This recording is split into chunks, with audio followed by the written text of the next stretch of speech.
the Thursday, May 7th meeting of the Asheboro City Council. If you would, please stand for a moment of silent prayer, followed by the Pledge of Allegiance.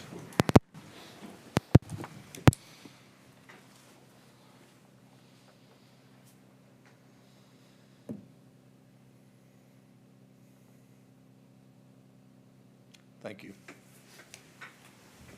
I pledge allegiance to the flag of the United States of America and to the republic for which it stands, one nation, under God, indivisible, with liberty and justice for all.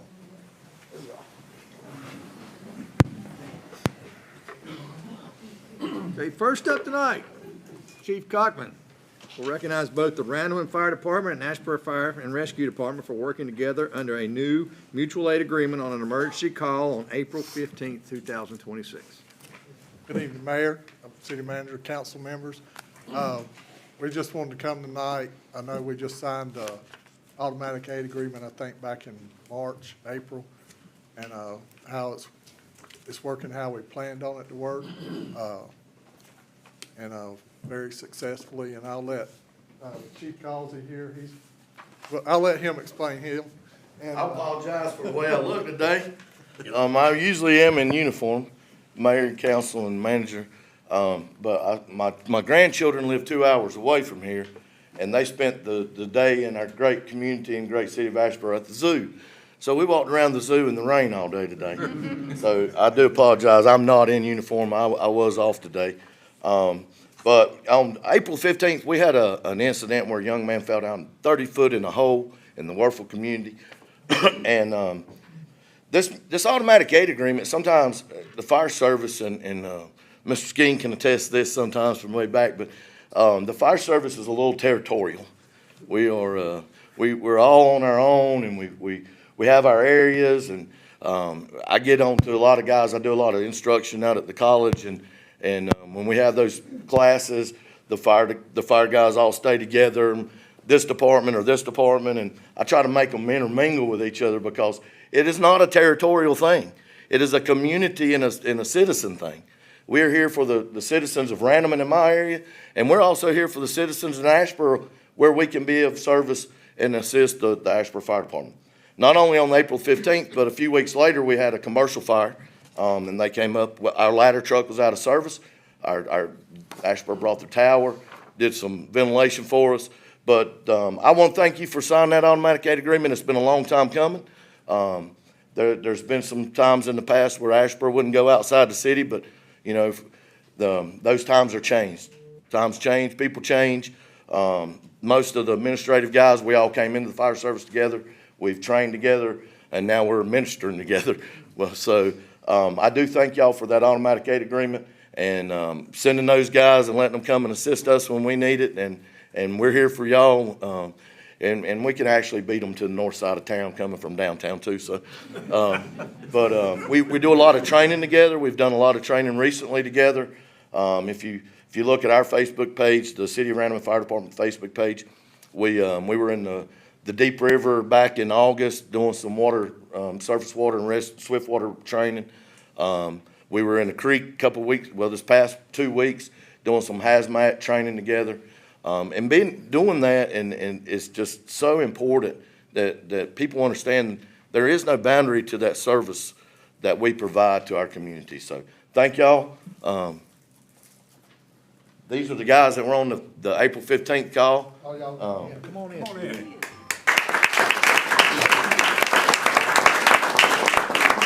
That young man actually came by the fire station the other day. He spent a couple weeks in the hospital. He had a lot of broken bones. He spent a couple weeks in the hospital. He came by the fire station to thank our folks and stuff. So thank y'all so much.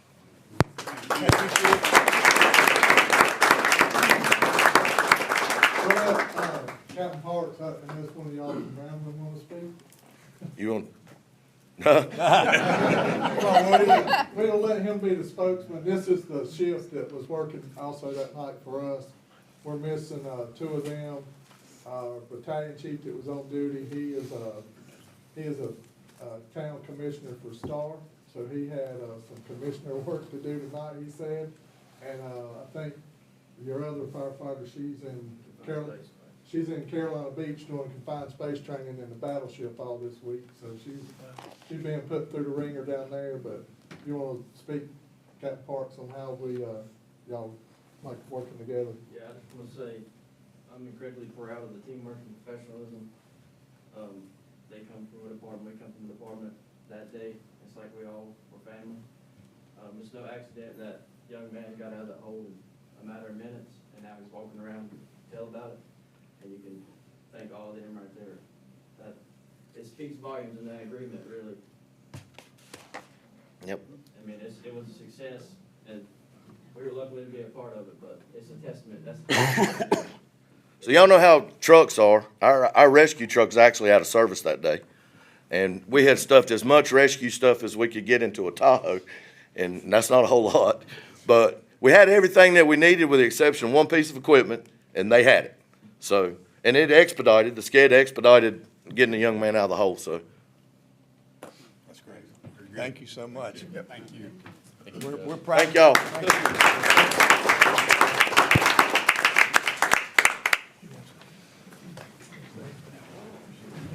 Thank y'all. You said that. Thank you. Chief.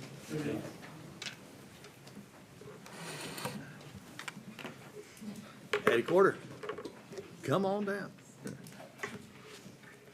Eddie will present the Main Street Champion Award for 2026. Good evening, everyone. It's a pleasure to be here with you all tonight. So every single year, the Downtown Asheboro Board of Directors, and I have Sam Baker, our vice chair, here with me. Sam, wave for the people. Thank you. Every single year, we select someone to nominate to the state for state recognition as Main Street Champion. And these are people who are dreamers and doers and are the people who make fundamental changes in our downtowns. They are people who leave a lasting impact. And this year, I am excited to present tonight that Reynolds Lisk is our Main Street Champion. So I'm going to ask Reynolds to come up and join me. And before I present him with his award, I would just like to read the nomination that the board submitted for him. Reynolds Lisk has been an advocate and supporter for downtown Asheboro for over 25 years, serving as the original chair of the Asheboro-Randolph Chamber of Commerce Downtown Development Committee. The committee started the Christmas on Sunset event, now in its 19th year, and a host of other events to attract people to our downtown. And that work ultimately led to the city's participation in the Main Street program. He was a founding member of Downtown Asheboro, Inc.'s Board of Directors, which formed after we were approved as a Main Street community, where he served for 6 years. Of particular impact, Reynolds has spearheaded the city's Friday Night Rock in the Park tribute band concert series, which complements the long-running Sunday series. These Friday night concerts attract thousands of people to downtown, providing a huge impact to downtown businesses and Asheboro as a whole. Reynolds helps plan the concert lineups, secure sponsorship, and helps on concert days with setup and teardown. As a longtime ambassador for our downtown, Reynolds' longtime work is deeply embedded in the energy and sense of place that makes downtown Asheboro so unique. My third day on the job, I'm very unacclimated to everything I had to do, and Reynolds comes rolling in his Panthers hat and sits down in my office and asks what I'm up to, and he goes, "Can we go talk to Jimmy and Pam about the Friday night concert series?" And I said sure, so we wandered over to facilities, and I very quickly learned what I was getting myself into. But Reynolds has been the best mentor and friend and supporter of downtown, and I'm really, really grateful to know him and to have worked alongside him. So, without further ado, I would like to present the Main Street Champion Award to Reynolds Lisk.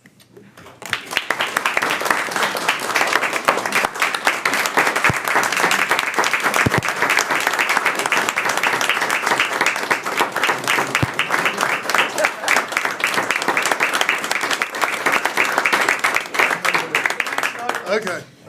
Thank you, Eddie. Thank you, City Council. For those of you that know me, and most of you do, I do like to talk, and I could go on for an hour tonight, but I'm not going to do that. That's enough. I know you. Yeah. You know, I was born and raised in Asheboro. This town means everything to me. And I made my living in this town, running a business for 40 years, and a good part of that was with Councilmember Swears. You know, back in, of course, I was here the whole time, the boom time when furniture and textiles was going. Downtown was just an amazing place to be. But when the mall came in, NAFTA came about in the 80s, you saw a downturn in this city that really it decimated downtown. And a good friend of mine, Steve Eblin, came from, he was living in Ohio and came here to apply for a job at Randolph Hospital sometime in the early 90s. And I was talking with Steve, I guess, he actually lived on our street, moved right down and got to know him really well. But I was talking to him about when he came, he and Rhonda came here and looked at Asheboro. And when they rode through town, they went down Fayetteville Street, came down Sunset, and Rhonda started crying because to think that she was going to move to this town, it was run down. You know, the storefronts were empty, broken glass, just cracked glass everywhere. And it was, you know, and being raised here, when you're in an area for a long time, you don't see what's going on. And it kind of gave me a whole new perspective on what was happening in this town. And I thought, you know, we've got to do something about this. And so not long after that, the downtown, or actually at that time it was called Center City Development, happened at the chamber. They got that committee together. Mac Watley and I co-chaired that for the first couple of years. And excuse me. And Mac went on to doing some other things, but I stayed on that committee for many years. And the partnership with the city and with the chamber made a difference in this community. I mean, to look at it today, it's hard to believe where we are. And I'm so excited about the mill. When it gets developed and brings 160, 70 apartments and brings people down here, it's going to be transformational again for downtown. I know it's going to create some issues because people aren't going to be able to park exactly where they want to park. And I know that's coming. But it's something that is really going to take downtown and put them over the top. I hope that project gets done. I'm hearing that it will, I hope, if the railroad will cooperate with us. But yes. So, but anyway, I just want to thank all of you, Addie, Main Street America. This means a lot to me, really does. A lot of work going in here. And there's a lot of people that deserve this award that I worked right alongside. I'm not going to start naming anybody because I'll forget. But there's some on council right now. But anyway, thank you very much. I appreciate it. Thank you.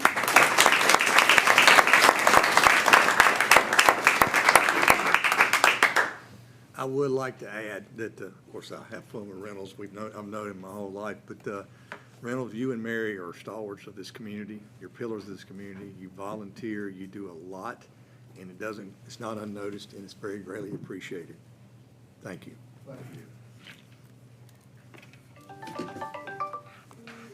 Okay. Next, I should say Clyde Faust Jr. I know him as Chip, but Good evening, everybody. Good evening. My name is Clyde Faust Jr., but nobody's going to know me by that name. Everybody calls me Chip. I'm the president of the Asheboro Randolph County NAACP, and I'm here today, first of all, to invite you all to our Juneteenth activities that are going to take place in Asheboro, June 18th through the 20th. On June 18th, we are going to put up our slave memorial that we've been putting up for about the last 3 or 4 years. There's something very different this year, though. What happened is, with help of the library and different families, when we put up our first slave memorial, we had 1,225 names on there. Well, in the last year, we've been able to find about 400 names that you won't find in the Register of Deeds office, but you'll find them in newspaper articles from, for instance, when people were looking for family members after the Civil War was over with.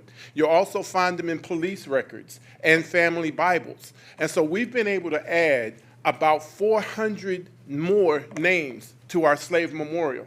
And if you've ever seen it before, it's a 100-foot-long banner.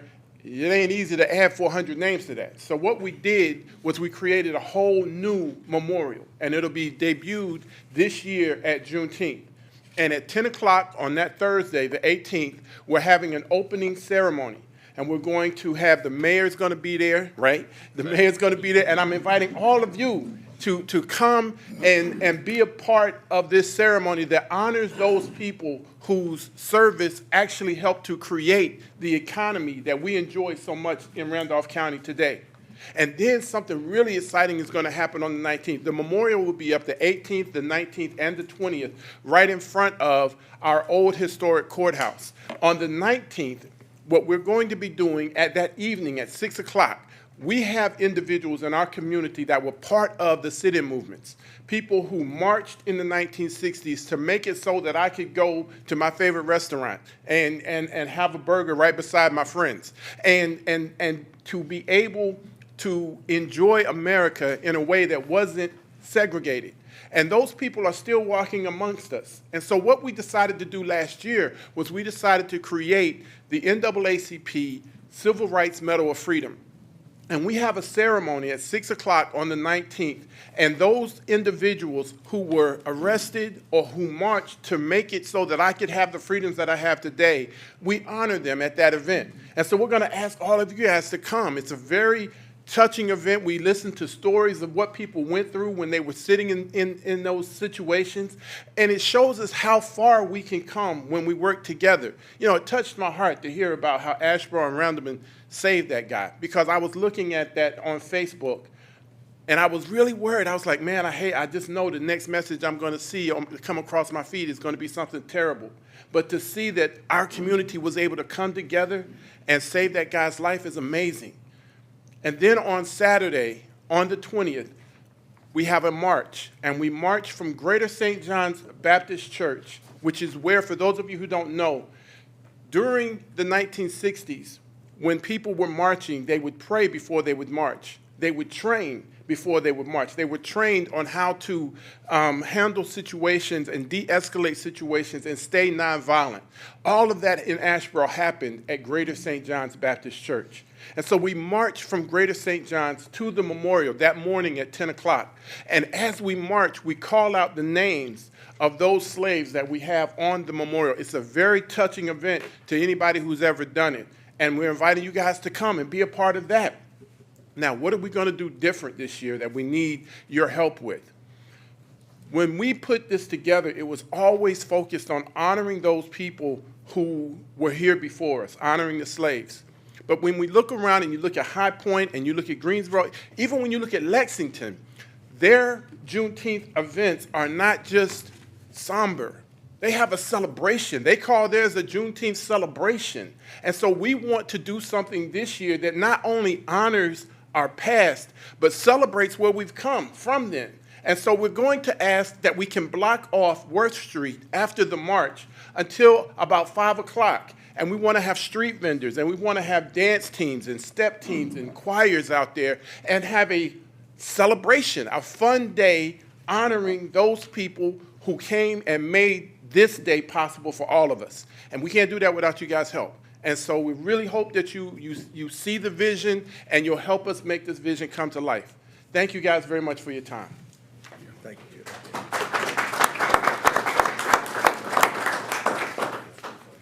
Okay.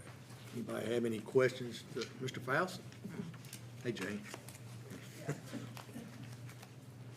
Okay, we'll entertain a motion, if someone is so inclined. I'll make the motion that we approve this request for temporary street closures associated with the upcoming Juneteenth holiday as described. I second it. Thank you, Ms. Heath, for the motion. Thank you, Mr. Cheek, for the second. Any discussion?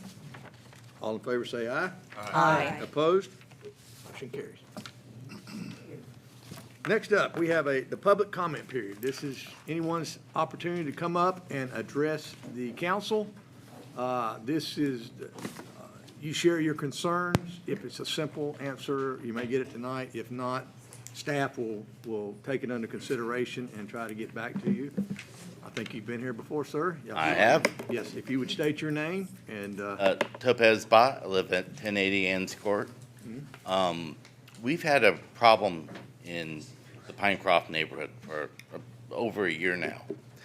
And it happened again just on the 17th of April, that a neighbor who lives less than 500 feet from me, technically in the county, right, just over the city line, is setting up pounds and pounds of tannerite, causing huge explosions, damaging other houses in the neighborhood, scaring my dog, right? My dog was freaked out for over a week.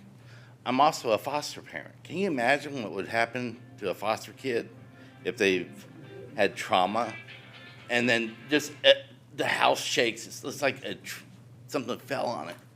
And I understand that there's limits that the city can do on the county, but other cities like Southern Pines and Chapel Hill ban explosives without it being pre-approved by the law enforcement for 1,000 feet from the city line.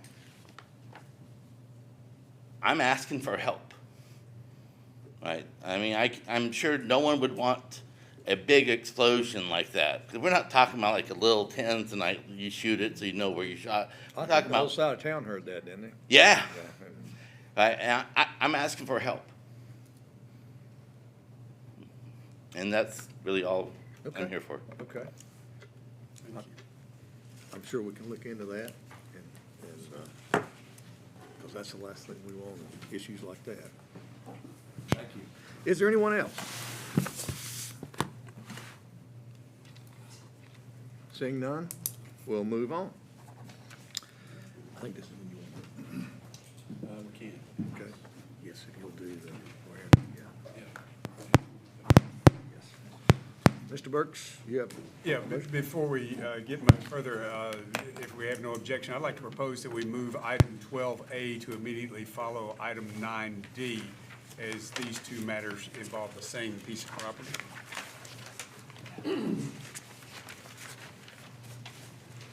There you have a motion by Mr. Burks, thank you. We have a second? Second. Second. comment. Thank you, Ms. Pugh. Discuss, Mr. Just for Duncan? council information, the engineering team has been stricken with illness, so our city surveyor is filling in tonight, so you'll see a little bit change in the agenda from normal players. Okay. I hope they're okay. Good.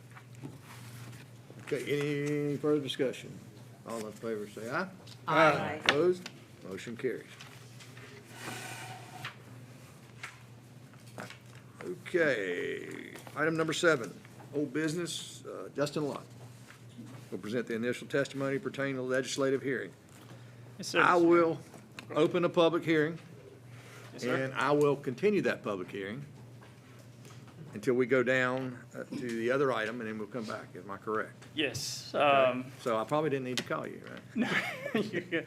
Yeah, I will go through that a little bit now and a Okay. little bit at the end. So there is some special procedure for this application, being that it is applying initial zoning, initial city zoning. So the staff recommendation is we will proceed through the zoning hearing as normal. Right now, I will present the staff analysis. The applicant will be allowed to come up and speak, and then the public will be allowed to speak. And then once public comment has all been heard, then the council will need to act to continue this hearing until after item 7B, which is the annexation. And I'll go through that again at the end, so no need to memorize it or write it down. So, Mr. Mayor, I will begin with this background of the request. The applicant for this is Stanley Martin Homes, LLC. The property owner is Candyland Campground, LLC. Some zoning history. Currently, this property is in Randolph County. It is zoned RMCD, which is a conditional zoning for a campground use.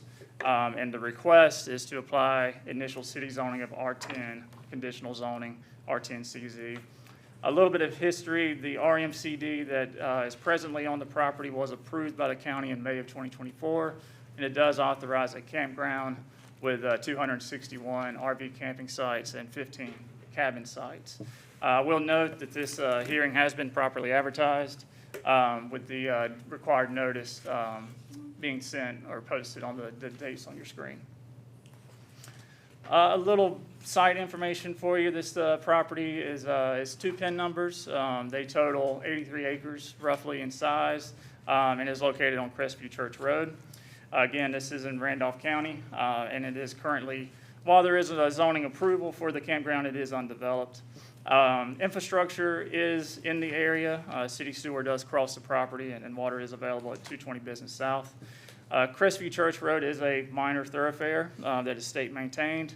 The 2024 traffic count was 1,800 vehicles, whereas Crestview Church Road does have a capacity for roughly 13,000 vehicles. Looking at surrounding land use, you do have some undeveloped and residential to the north, residential to the south and east, and industrial to the west, which you'll see on these maps. This is showing the zoning around the property. Again, everything in white is Randolph County zoning. The purple you see is industrial zoning. This is looking at the topography and utilities. So as you can tell, this piece of land is not flat. And you can see the sewer line that does cross through the middle. A few pictures showing the area. This would be kind of on the eastern side of the site, looking east towards Zoo Parkway. This would be kind of on the eastern side, looking west. This is more on the western side, looking back east. And then this would be on the western side looking towards 220 Business South. So the request you have before you tonight, the applicant does have a presentation for you, so I will try to allow them to speak to you on the kind of thought and the thought and design of the request. I will go through ordinance compliance, how this request lines up with the city ordinances. So again, this request is for an R10 conditional district. While this looks like a conventional subdivision, it is a planned unit development, and that is because there is some space reserved for open space and recreation space that will be maintained by a homeowners association. The request is for single-family dwellings only, 191, not to exceed 191 on 191 lots. When you look at the math of that, that comes out to roughly 2.6 units per acre, well within a typical R10 density. Looking at the streets proposed are city standard streets with sidewalk on both sides as typically required for planned unit developments. And the applicant is proposing 3 parking spaces minimum per lot, coming through 2-car garages and driveways that can accommodate at least 1 additional vehicle.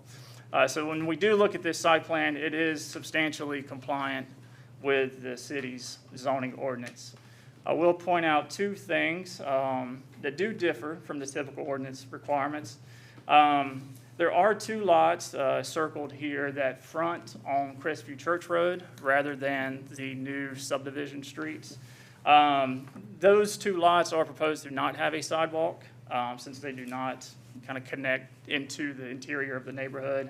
To offset that, the applicant has proposed a landscape buffer along Crestview Church Road. So those are the only 2 modifications from ordinance requirements. Moving on to the conditions, all the conditions are summarized in your packets. Many of those are typical city process related. I will highlight the 4 that really speak specifically to this request. The first is A, which again, the use is a residential planned unit development for single-family dwellings not to exceed 191 dwellings on 191 lots. The applicant has also offered conditions that the minimum lot size will be 7,500 square feet, and the total built-upon area for the development shall remain under 24%. Condition F speaks to the 2-car garage and driveway size. Condition G speaks to the landscape buffer along Crestview Church Road. And then Condition H speaks to the natural areas and passive recreation areas and when those are required to be installed. Moving on to land development plan consistency and reasonableness. Being outside the city's jurisdiction, it is not mapped in the plan. However, we can turn to goals and policies of the plan for evaluation. There are several goals that support this request, including its consistency with the R10 district, the existing infrastructure in the area, and the neighborhood's design. The only really policy in conflict with the request are the steep slopes. Having heard this case at their March meeting, the planning board did make a unanimous recommendation to approve the request, attaching the conditions as summarized in your packets. And they did adopt the plan consistency and reasonableness statement on the screen and in your packets that speak to the design of the development being consistent with planning principles of the plan and its location close to the sportsplex, NC Zoo, employment, major roads, and also the overall benefit of additional housing opportunities. So again, Mr. Mayor, with that said, this is a little bit of a quirky process due to its location outside the jurisdiction. So at this point, we would recommend you allow the applicant and any members of the public, whether they be city residents or non-city residents, that will be a little different for the annexation hearing, which is more limited to just city residents. So anyone is available to address you now, and we would encourage you to go ahead and hold the public hearing, and then once public comment is done, then the hearing action can be taken to continue this item, which is item 7A, to the conclusion of item 7B, the annexation. Okay, thank you. And I'll be happy to answer any questions you all may have. Any questions for Mr. Luck? Right now? Okay. Bring the owners up. And I will turn it over to the applicant. Oh, yeah, Gene. Yeah, you can use the arrows if you'd like. Thank you. Good evening, Mayor Trognon and members of the City Council. My name is Charlie Hall, and I'm here on behalf of Stanley Martin Homes regarding the annexation and rezoning of the property located on Crestview Church Road. And also, I want to say thank you all for letting us continue this meeting from last month to this month. We're still waiting on a couple of items from the DOT that we have received. Also, attending with me tonight is David Michaels. Over here, he's the Director of Land Development at Stanley Martin Homes. We have Zach Gardner, the owner of Gardner Engineering, Dion Brown, Project Manager at Davenport, and we also have the property owner, Jeremy McNeil. So a little bit about Stanley Martin Homes. They acquired Windsor Homes in 2025. Windsor Homes was a prominent home builder in the Triad region, and they closed approximately 4,400 homes since 2001. And Stanley Martin Homes was founded in 1966 with divisions in 7 different states along the southeast coast. So we do think that they would be a good fit for this area. They've been doing it a very long time and have been very successful. This is a slide of the aerial of the site and the surrounding areas. Next slide shows the zoning map, the surrounding zoning. As you can see, we are in Randolph County, currently zoned RM, CD, and we are requesting to rezone this and then annex this into the city of Asheboro as a R10 CZ zoning. A little bit about our proposal here.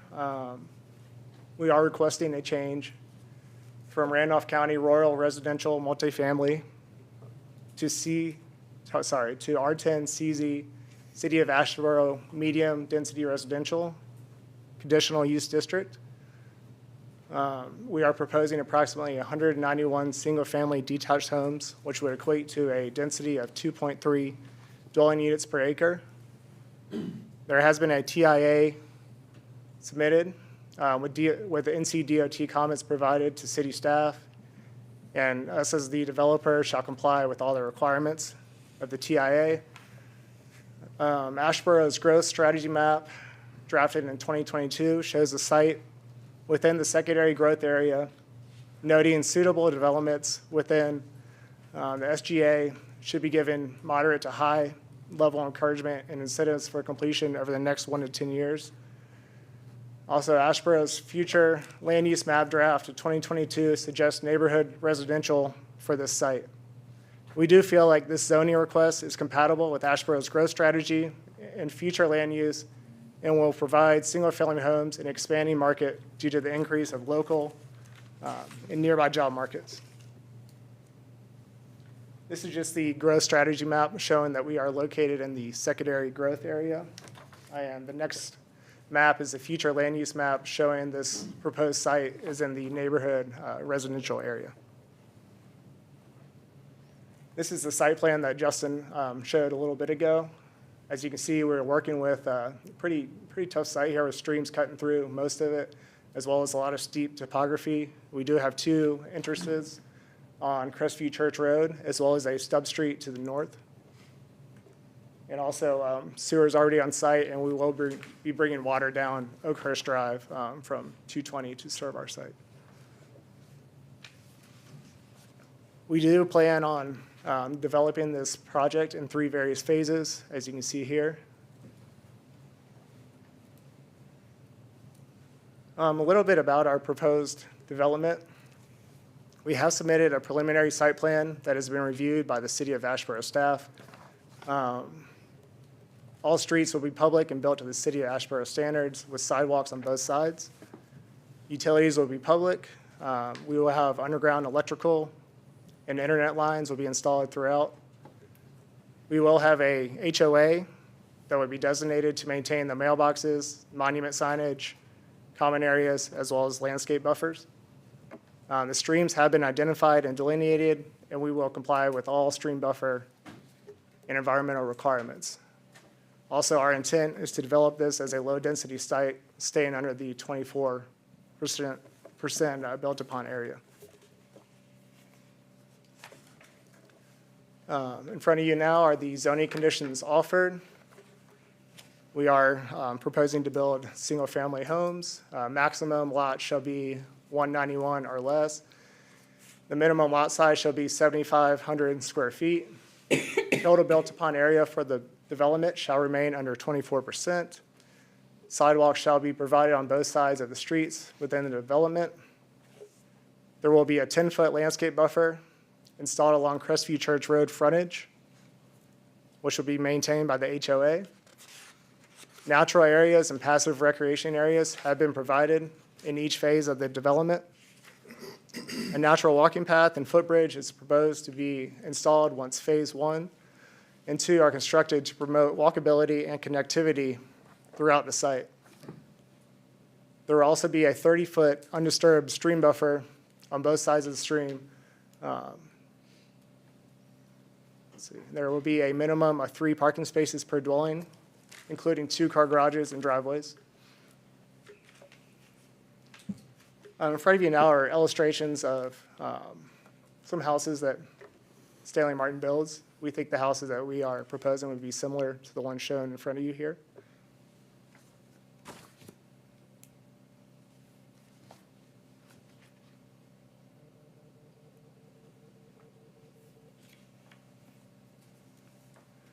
Also, I want to note that we put out notices to all the neighbors in the surrounding area. 23 notices were sent out on February 13th, 2026, to let them know that we were going to hold a virtual meeting on February 23rd. No one reached out to us to be a part of the meeting. However, we did receive 2 emails from surrounding neighbors, and we were able to answer their questions through the email. A couple of things that came up were a change in zoning classification, traffic impacts, setbacks, landscape buffers, exterior lighting, noise levels, hours of construction, security lighting, and analysis on surrounding home values. Since that time, no further communication has been received since the planning board meeting, and also to note, no one showed up in opposition at the planning board meeting as well. So in conclusion, we feel this is a reasonable proposal. It would offer good housing options in the city of Asheboro. We feel like this development provides a viable option to fit the city's growth and future land use plan. We are confident this community would be successful and well-received in the market. And we appreciate your favorable vote and happy to answer any questions you guys might have at this time. Thank you. Thank you. Council, questions? Can you talk a little bit about how you plan to mitigate runoff issues? Sure. I'm gonna bring our engineer up for this one.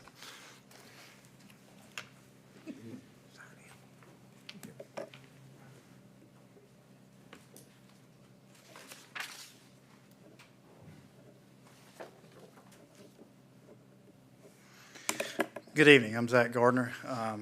I am the civil engineer for the project, and generally, this project is in a location that is not deemed to require stormwater management from DEQ, North Carolina Department of Environmental Quality.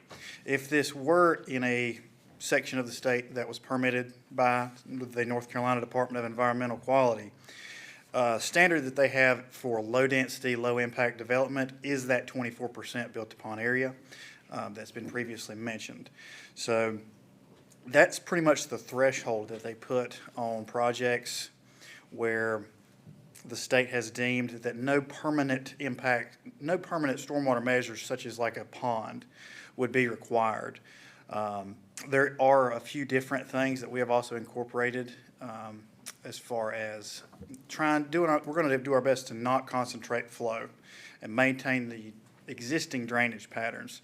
So instead of taking all of the stormwater, putting it underground in pipes, piping it all the way across the site to one central pond location, we're going to utilize dispersed flow and as much vegetated conveyances such as grass-lined ditches as we possibly can.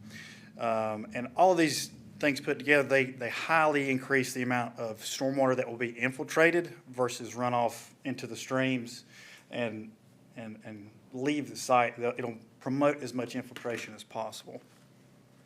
Does that, any more questions? I know I said a lot of things very fast there. So. Yeah, so it just strikes me with the topography of this particular site that there's going to have to be some terracing or something. So how?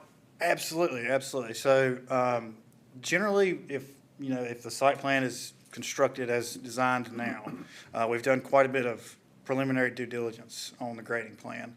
And it would be a terraced type design. So you would have, somewhat of a flat area. You would provide always, a little bit of slope for the house lots. So you'd have a flat area, and then we would come down with some slopes, and then a flat area, and then we'd come down with some slopes down to that stream buffer, to that natural stream buffer. And that natural stream buffer, riparian buffer that we're proposing also has a lot of benefits as far as the stormwater. I don't have the exact numbers as far as nutrient reduction and solids filtering, but a 30-foot stream buffer provides a lot of stormwater, positive impacts on the stormwater as well, to promote infiltration, filtering out any kind of sediment that may be in the water or anything like that. So for the stream buffer, do you anticipate being able to keep existing vegetation to be able to have that? That is the intent, and that's what we have currently listed on the preliminary site plan, is to have a 30-foot non-disturbed stream buffer. Okay. How are you going to stabilize the slopes between the houses? So right now we have a maximum slope. Almost the entire project has been a concept that's been put together that has a 3-to-1 slope, which is pretty much standard on any construction project for standard stabilization, such as like something they call hydro seeding, where they spray something out there that basically sticks some straw and some seed to the stream, to the bank of the soil there, and it sort of biodegrades over time, but it gives it enough time for the grass to germinate and actually stabilize the vegetation, or also any sort of standard seeding and mulching operation where seeds put out and then straw matting or something is put on there to hold it in. So all of those slopes are in compliance with DEQ's standard practice. There are 1 or 2 slope areas that I can think of off the top of my head that go to 2-to-1. And those, you just have to keep a check on. DEQ still approves, standard methods of seeding, grass stabilization for 2-to-1. But I haven't, never seen a project have a problem. And if, it's just something that the general contractor just has to keep a check on. And as far as erosion control stabilization goes, this will get a NCDEQ erosion control permit. So there will be inspections from the state as far as sediment loss to make sure all the erosion control measures are being maintained. So you don't foresee any retaining walls or anything like that? Currently, we do not have any retaining walls on our current concept. There was talk at one point of having some small retaining walls at certain places, but it wouldn't, I think that's going to be avoided, but I can't tell you for sure that we're not going to have a few small ones. But generally, we like to avoid retaining walls if I'm sure. if possible. Is your grading plan, and is that going to be incorporated with your plans as part of the conditional use? As far as the conditional use, the grading plan will 100% be submitted to city staff for review, and it will be reviewed by city staff as well as the people with North Carolina Department of Environmental Quality. There's a lot of design things that have to be worked out between now and construction. So that specific grading plan, we've come up with multiple different concepts. So that wouldn't be considered part of this conditional zoning. But you'd have it in the plans, and they'd have to be absolutely. approved before you could Yes, ma'am. proceed. Yes, ma'am. The reason we're asking is, Asheboro is not a flat city. Yes, ma'am. We have a lot of slopes. And rock. We've had some problems in another part of the city where it's eroded, and now what are we gonna do about it? So we're just that's why we're asking these questions. You've obviously done building in other places, but you could understand what our concerns would be with that type of slope. Yeah. So. Yep, absolutely.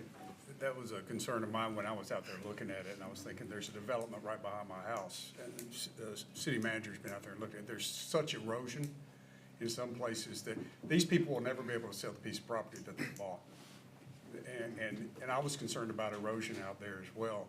And most like, what would have been nice in this development by my house is if they built fewer houses. And I think once you get in there, you're probably not going to get 191 houses in there once you get to actually moving some dirt and things. I think that's probably what you'll find. It's possible that, it's possible that there will be construction and design changes along the way. But there is a lot of unknowns between now and, obviously breaking ground. But we have multiple concepts that will fit and surprisingly do not require lots of retaining walls. We did the extra due diligence because of this topography and put together a couple grading plans. And it will work out without massive retaining walls. And normal 3-to-1, 2-to-1 slopes like you'd see on the average construction site. So. I think the point Council's trying to get to is we've seen developments like this. Mhm. And then using natural dissipation and using swells and grass ditches. The problem becomes is that topsoil is so thin, clay is impervious, and so when you do that much mass grading, there's nowhere for the water to absorb into it, so it actually creates a higher erosion control problem. So post-construction, we have neighborhoods that it looks like you're in Arizona. There's no topsoil left, there's nothing for it to absorb down to when the lots are mass graded like this. So we're asking you to consider alternatives, such as energy dissipators, things like that, because I'm sure you built this area before. Mhm. But what we're seeing now is that post-construction, a year or 2 years after you guys are gone, we now have erosion so bad that the buried power lines are exposed. Yeah. So people cannot sell their homes. So we're asking you to consider significantly, you're gonna have to think about the topo. If there is a development that has erosion so bad that the power lines are being exposed, and the homeowner has no chance of selling their home because they have a massive gully in their backyard, Correct. someone did something wrong in some step along the way. Either the vegetative conveyances were not designed to handle the amount of flow that is actually going to go to them, or the contractor did not stabilize and get vegetation actually growing, like you said, or someone has not maintained it or went in and changed something. But, I mean, Well, you are gonna have a homeowners association, there will be a homeowners which association. that in itself will help some, yes.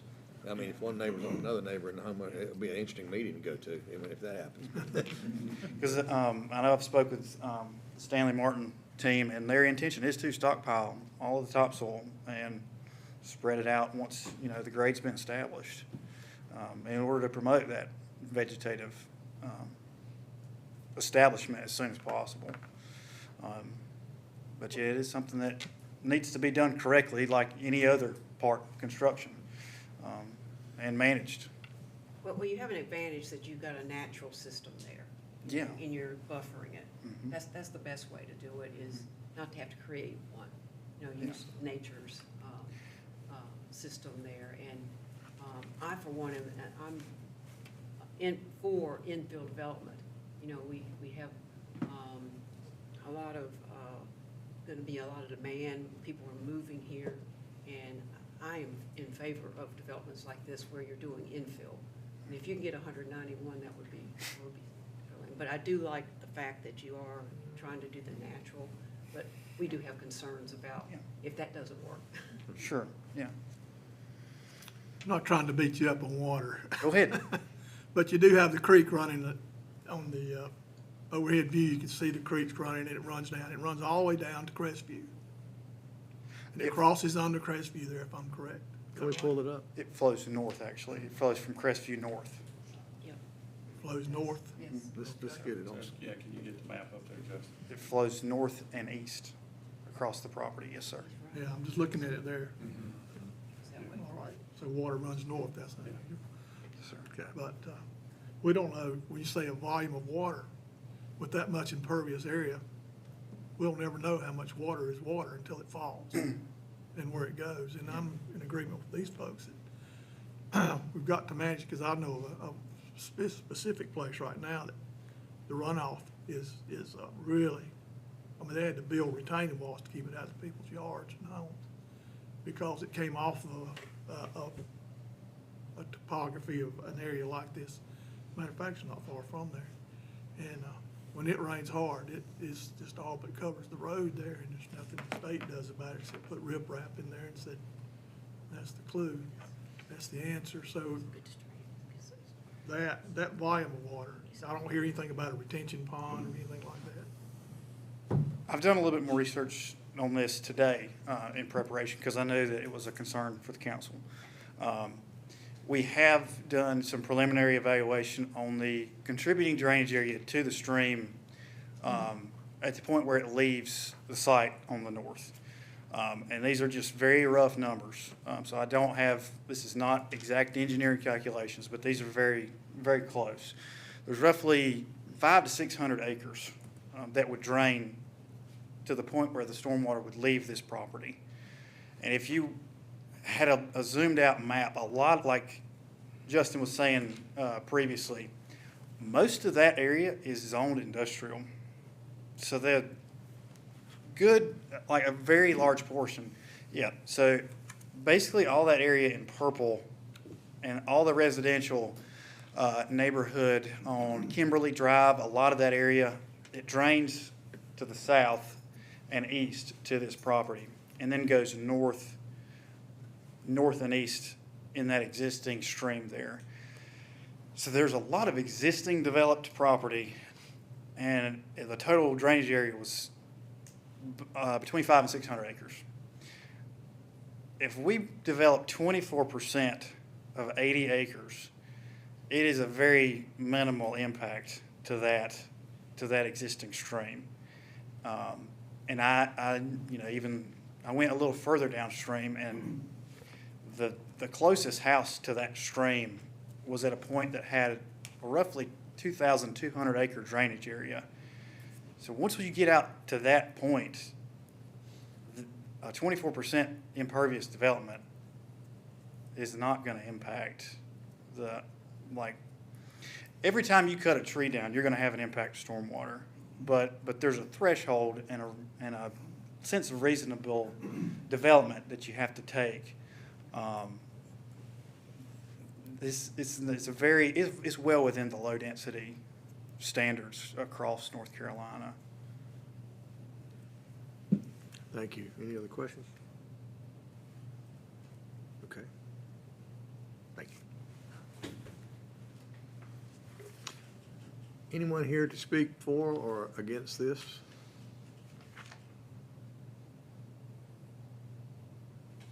Seeing none, I will entertain a motion to continue.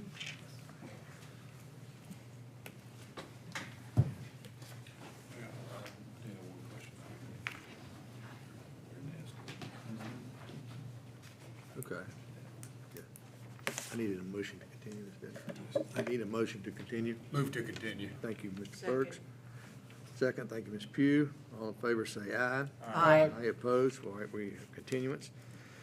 Now, Tom, I will open another public hearing for the consideration petition received from Candyland Campground requesting the satellite annexation of the parcels containing 83.48 acres.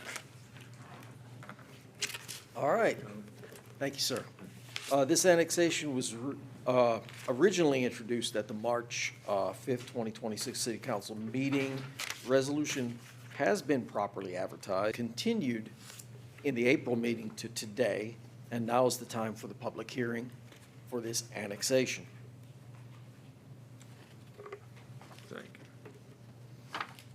you. Is there anyone here to speak for or against this annexation? I see none. All right. You have in your packets an annexation ordinance prepared by city staff, making the annexation effective upon adoption. Staff recommends that it be adopted by reference. Let's first, let me close this public hearing. Now, yes. Motion by Ms. Pugh. I move that we adopt this resolution. Thank you, Ms. Pugh. Second? Second. Thank you. Thank you for second, Mr. Swears. Any further discussion? All in favor say aye. Aye. Opposed? Motion carries. Thank you. Now, back to 7A. Do I need a motion? Sir.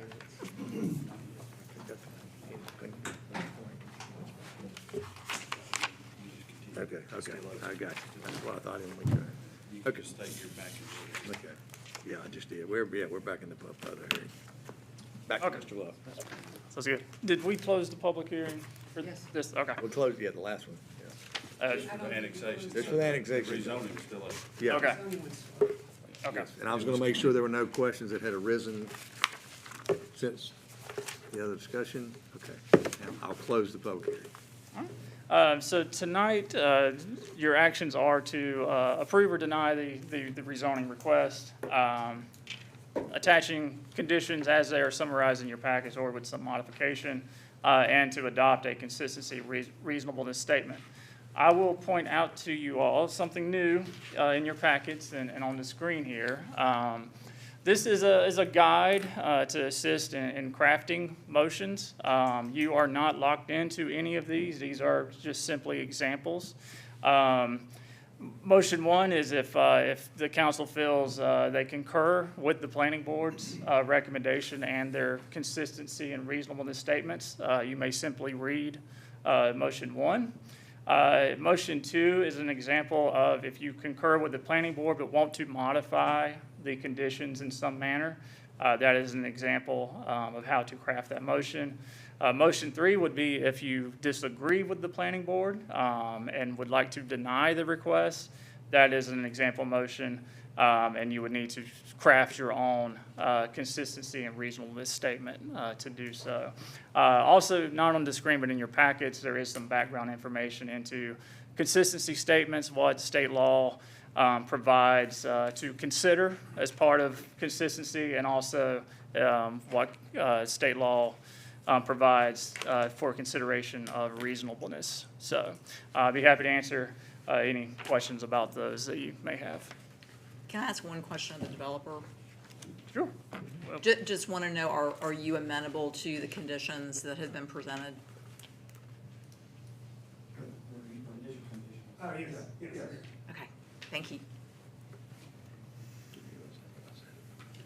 Yeah, I think now's a good time. You're aware that we have new system development fees pursuant to the general statutes that are coming into place. We've had our hearings, had our analysis. Council's reviewed that, and that'll be a part of our upcoming budget. Just want to make sure you're aware of that. You know what you're walking into. The ground has changed a little bit since you guys started this process, so just make sure you're aware. Fee schedule has not been determined yet. We are aware. I'm also involved with the tree trick organization. Okay. Correct. And I've reached out, I think, about some discussions, timing-wise, and how all that might. We just want to make sure everybody's No, we are. surprised or anything. Okay. And for the citizens, the city has about a $380 million liability in water and sewer needs, not counting any regionalization projects. It's just our own. And so we can't put that burden on all the existing customers. It has to be shared as new customers come online. So that's the reason. Okay. Any further questions? Do we have a motion? Mayor, I'll make the motion to approve rezoning request RZ 2604, attaching conditions as summarized, and to adopt the plan consistency and reasonable statement articulated by the planning board. Thank you for the motion, Ms. Heath. Do we have a second? Second. Thank you. Ms. Pugh? Any further discussion? All in favor, say aye. Aye. Opposed? Motion carries. Thank you, gentlemen. Okay, council, next up, we have to the new business, we have the consent agenda. Is there any items on the consent agenda we would like to pull out and discuss specifically? If not, I will entertain a motion. Mayor, I move we approve the consent agenda as presented. Thank you, Mr. Burks. Motion, is there a second? Second. Second, thank you, Mr. Mills. Any discussion? All in favor, say aye. Aye. Opposed? Motion carries. Now we go down to the number 9. Yes, sir. Mr. Mayor and everyone, good evening. This item concerns property that is located at 506 Pineview Street.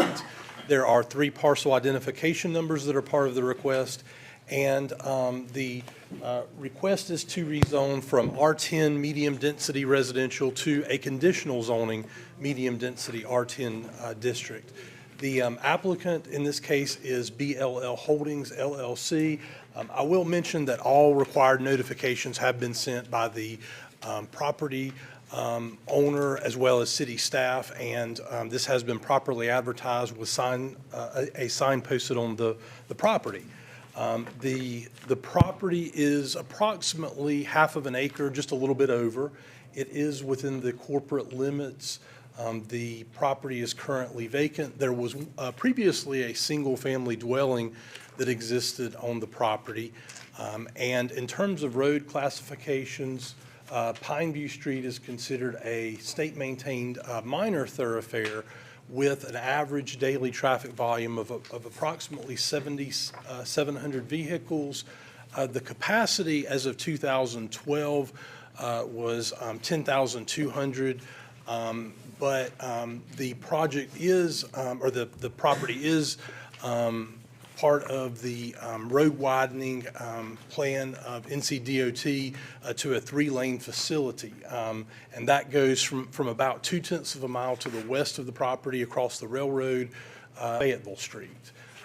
The NCDOT has already obtained the additional right-of-way necessary for that road widening. So if you look at the subject property, it's right in the center of the screen. You see the 3 parcels that are outlined in blue. The area in yellow is residentially zoned property. You see 3 parcels that are circled, and those are simply noting parcels that have a higher density than R10 that are in the area. Some sort of a conditional zoning or an R7.5 classification to them. The areas in purple that you see that are to the north and to the south and further to the west along Pineview Street and Pineview Road, those are industrially zoned. So you see this segment of Pineview Street is that slice of residential zoning that exists in between those two areas. And so so the parcels that are involved in this request are labeled as parcels A1, A2, and A3. This shows you all of the adjoining. There is also city water with the blue line that you see along Pineview Street, and city sewer with the green line. The aerial map shows you some of the surrounding land uses, so you can really see kind of that area of residential along Pineview and then the industrial areas that are surrounding in those other directions that I pointed out. Also, there is some manufactured housing in the area as well if you go off, particularly to the southeast along the opposite side of Pineview Street.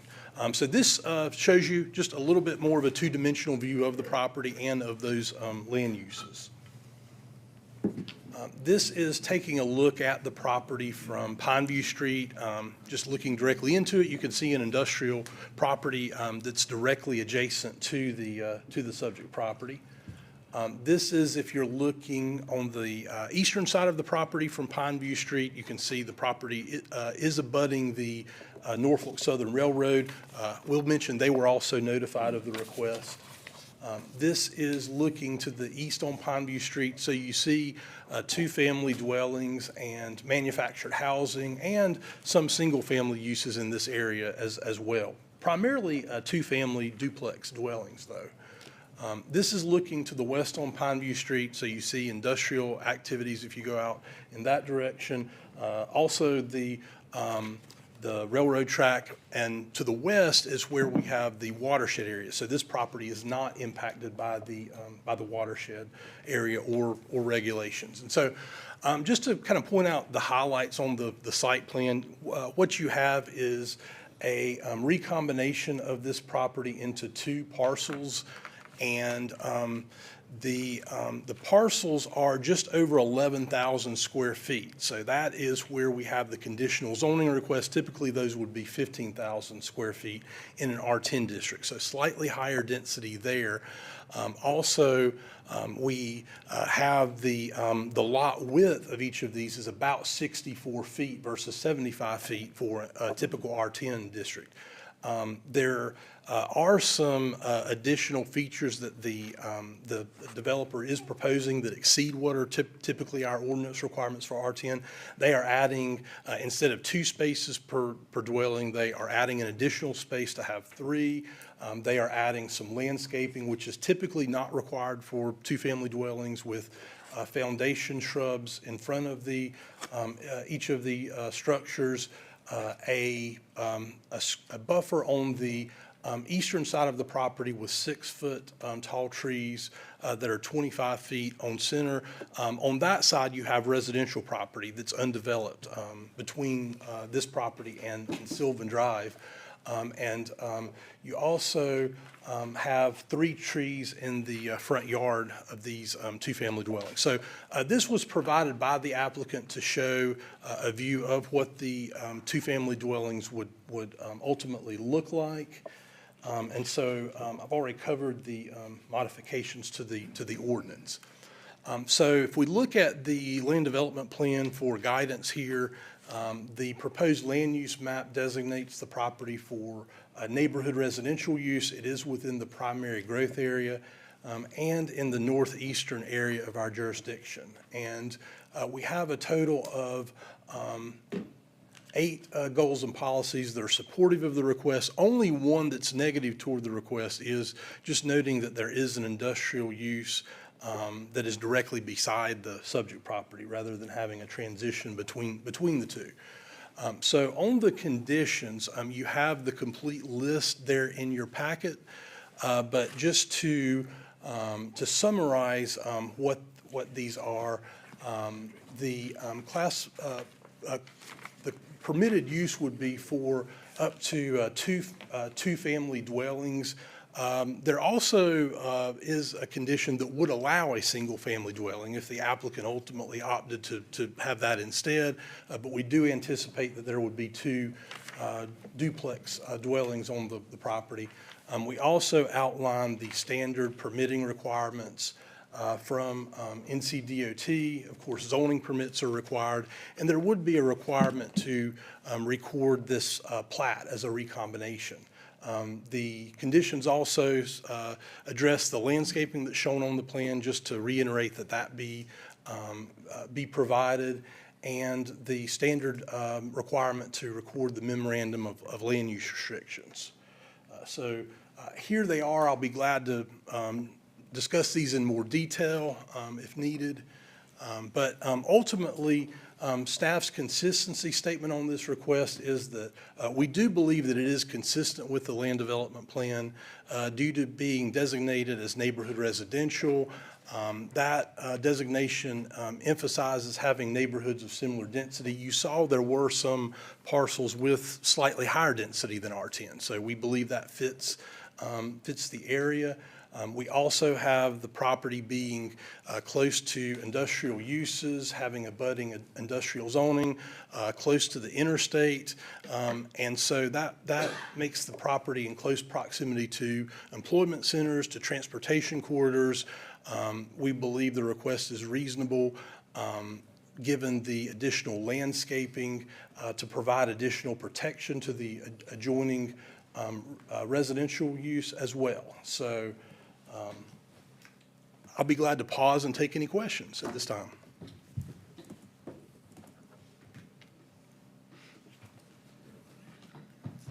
Any questions? Okay, at this time, I will open a public hearing. Okay. Right, and Anyone is here to speak?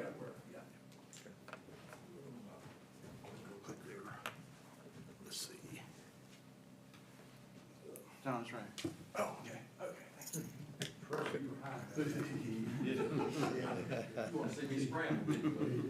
The arrows work. Let me tell you something. I want to commend this council. And Joe, if your daddy was alive, I'd have to say, look, having a mayor prayer breakfast on a Thursday morning when you're getting up at 5 to 5:30 in the morning and having those council meetings the same night, kudos to the board. I'm telling you, man. I said, and my bride said, now, what time you gonna be home? I said, it depends on Crestview. I said, don't ask me that. My name's Robert Wilhoit, and I'm with Wilhoit, Hatcher, and Robbins at 100, this is for the record, 100 Sunset Avenue, right down the road here. You know, I represent B&L Holdings, Brian Lucas, and your staff is well aware of the quality of housing. He does duplexes, a lot of duplex apartments. Well, we're seeking to take this property on 506 Pine View and put two-family duplexes on this lot. When you see the nature of this lot, I think you understand why he's doing that. We want to go from R10 to R10's conditional zone at CZ. R10 permits single-family homes, family residential duplexes, and this rezoning would permit two-family duplexes. And we got a situation where we're wanting to see if we can put that in this location. I think, I will say this, we did, at the request and the recommendation of your staff, have a neighborhood residential meeting that you really find the Asheboro Rec Center. Used to play basketball in there many moons ago, and it's a remarkable facility. And I'm pleased to announce I was the only one in attendance. That's a good site. That's a good preview of where we are. Let's see. I'm going to show you an aerial view. As you look above, that building right there at the top is a commercial building that is right up north of the property. You'll see the railroad tracks to the west, and there's a residential lot right beside of it. It's got trees on it. Pine View is a connector right from the bypass, right on down North Fayetteville. And as you look at this, there's housing there, and there's duplexes across the street. And there's a little side street that goes back to that commercial property. I drove down that little street. You'd be surprised what's back there. There's a lot of development. There's a lot of things with some industrial folks in there. This property here sits right by the railroad tracks. And as a result, Brian is looking at splitting this lot and having two-story duplexes. You're gonna have the railroad tracks right north of it. You got, Pine View right there. And as you see the tracks right there, that's why we feel like it would be appropriate to see if we can split this lot in half and put two duplexes there. It'll give some more housing, and it's a unique location that I don't think anybody would want to put a house right by the railroad tracks. But I think this will make good use of the property and provide some needed housing. As you see from this aerial view, there's industry to the north. You got the industrial lot to the north of it. I showed you that picture. East, there's vacant residential lot. There's south is Pine View Street, and then the west is the railroad tracks. This is about a half-acre lot. It's about 22,000, a little over 22,000 square feet. Vacant property, as noted, Mr. Evans noted, the older house has been removed. It's neighborhood residential, and we're talking about two duplexes. The property, the way it sits, is conducive to that. It's just going to be you're looking at about a little over 11,000 square feet per lot. As it sits, as it lays right there. And it would fit, as you see across the street, there's duplexes. There's duplexes all along Pine View. But we're opposed to that, and I think it would be conducive for two houses. The plan is to try to lay it on there whereby you'd have 2 bedrooms per unit. So 4 bedrooms per duplex. So a total is two-story duplexes. As Mr. Evans noted, we're going to do some landscaping. There are going to be trees planted every 25 feet along the eastern property line of the residential lot. To the east, there are going to be 3 6-foot trees in the front. We're going to have trash and recycling. There's going to be concrete parking lots. And we're going to have foundation plantings. Mr. Lucas had some software to put this together, but it's going to be a little under 2,000 square feet per unit. I looked at him, I said, that looks like something I did in 7th grade. You got concrete pads, and one neat feature of this is going to be the fact that, yes, it's 11,085 square feet. Your upper says 15, but we're right by the railroad tracks, okay? And I would hope that you consider this might be a wise use of this property. The width is like 64.5 feet. Your ordinance says 75. And I think he's going to take these smaller lots right up by the tracks, and he's going to put 2 nice duplexes. He builds a good product. And what's unusual about Brian, I've told this board this before, he doesn't build them and sell them. He builds them and maintains them.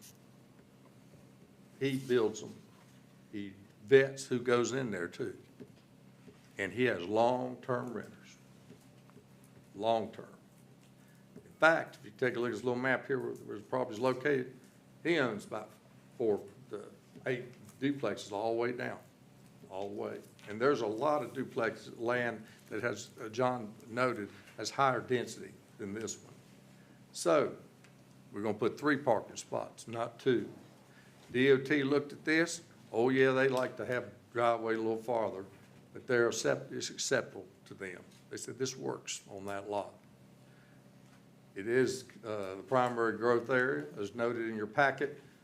It's compatible with the surrounding use. Pine View Street, you got industrial, commercial, residential, and undeveloped vacant lot.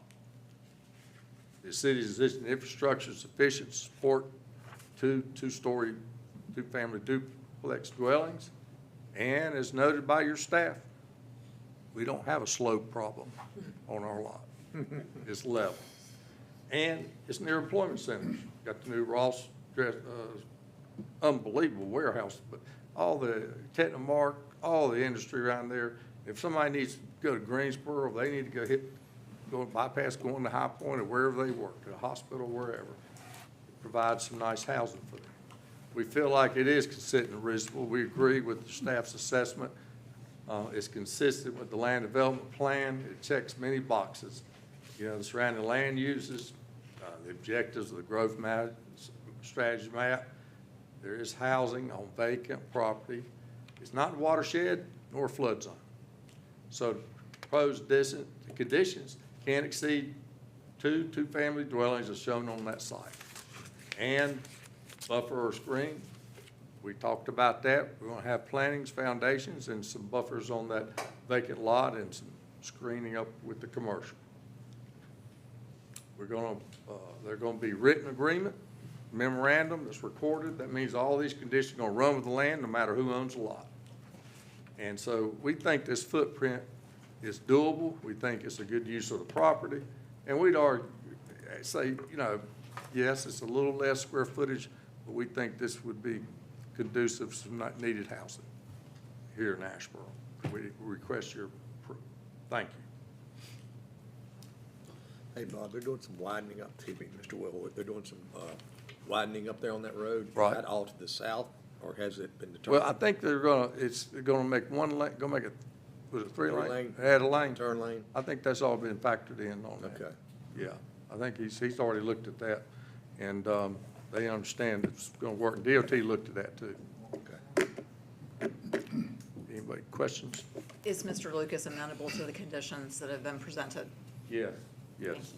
Oh, yes, this fine folk right there, get him in a headlock. Robert, I have a question. Across the street there, you have a duplex, a single dwelling. And it looks like this lot would be conducive to that type building. We keep reducing these lot sizes, we've got to change the ordinance. When here we are dropping it from 75 to 64, and I can appreciate it wanting to return his dollar. But we just keep packing these houses in here, packing them. Well, I think the railroad had a little bit to do with the size of that lot. Yeah, well, They have a lot wider right-of-way than the city has on their right-of-ways. And so, I guess you need to ask yourself, is anybody gonna build a single-family home right beside the railroad track? But if you put the duplex in, and he puts some trees there, there's a lot of young people that will certainly look at living there due to the advantageous access to the employment centers. And sometimes it makes a little more effective use of the size of that lot instead of leaving it vacant, and it certainly helps your tax base. well, I understand that. I understand that, but we're not asking you to do 7,500 square feet. We're gonna be at 11,000 each. And each unit's gonna have about 2,000, just under about 1,900 and some square feet. I think it'll work. Staff and I, we looked at this, and Brian worked with them trying to figure out what's the best way to put some housing on that property. And it seems to be an effective presentation on that. Does he own those lots next to that?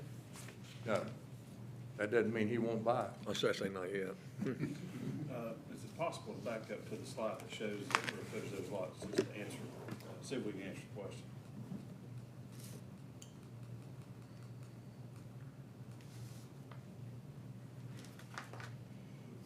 Which one are you looking for? There was a, showed an estimated square footage, I think. Yeah, it's about 11,085 square feet, and let's see, no, keep going. There it is. Your lot width 75, this is about 60, just under 65, and your, each lot would have a little over 11,000 square feet each. So it's 22,000, over 22,000 square feet on the lot. 5.51 acres. It's 43,000 plus in an acre. This is over 22.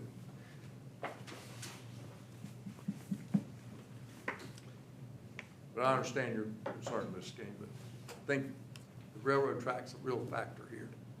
Oh, the train will take care of Doesn't that. give you much movement going west. at all. Understand. I don't know if you dealt with the railroad a lot, but, it's like going in a black hole when you make a request. I understand that. Yep. But my question is, we keep reducing these lot sizes to fit a plan. And you say it fits our conditional plan, meets our conditional zoning, but we're gonna keep stacking houses closer and closer and smaller lots. I don't know what we're accomplishing. Well, we feel like we've agreed to conditions more, that are also a little more strict with regard to the buffering and the foundation planning and trees. We're gonna make it look nice. He's gonna own, he's not selling this unit. He doesn't sell them. I mean, I've never met a developer like him. He develops it and he'll maintain it, and I think his intentions are to try to put up landscaping that will buffer the duplexes from the railroad, commercial, and from the street. I appreciate the job he does. He does an outstanding job. Oh, he does. I mean, your staff Yeah, has complimented him on, he does that. he does what he said. He's doing real nice ones right up there behind McCreary Park, ballpark. In fact, he cleaned up a lot of stuff and saved the city a lot of money. He asked, can I clean all that brush out? And they said, thank you. And he did. And the neighbors liked that too, because he got rid of a big mess in there and made it much more amenable to them. I just think this is a reasonable request from the standpoint of location, location, location. Thank you. Thank you. Thank you. Is there anyone else here to speak for or against this request? If not, I will close the public hearing and ask the council if you have a motion. Mr. Mayor, I'm, as I said before, I'm very interested in infill development, and I think there are enough conditions on this to take care of some of the concerns maybe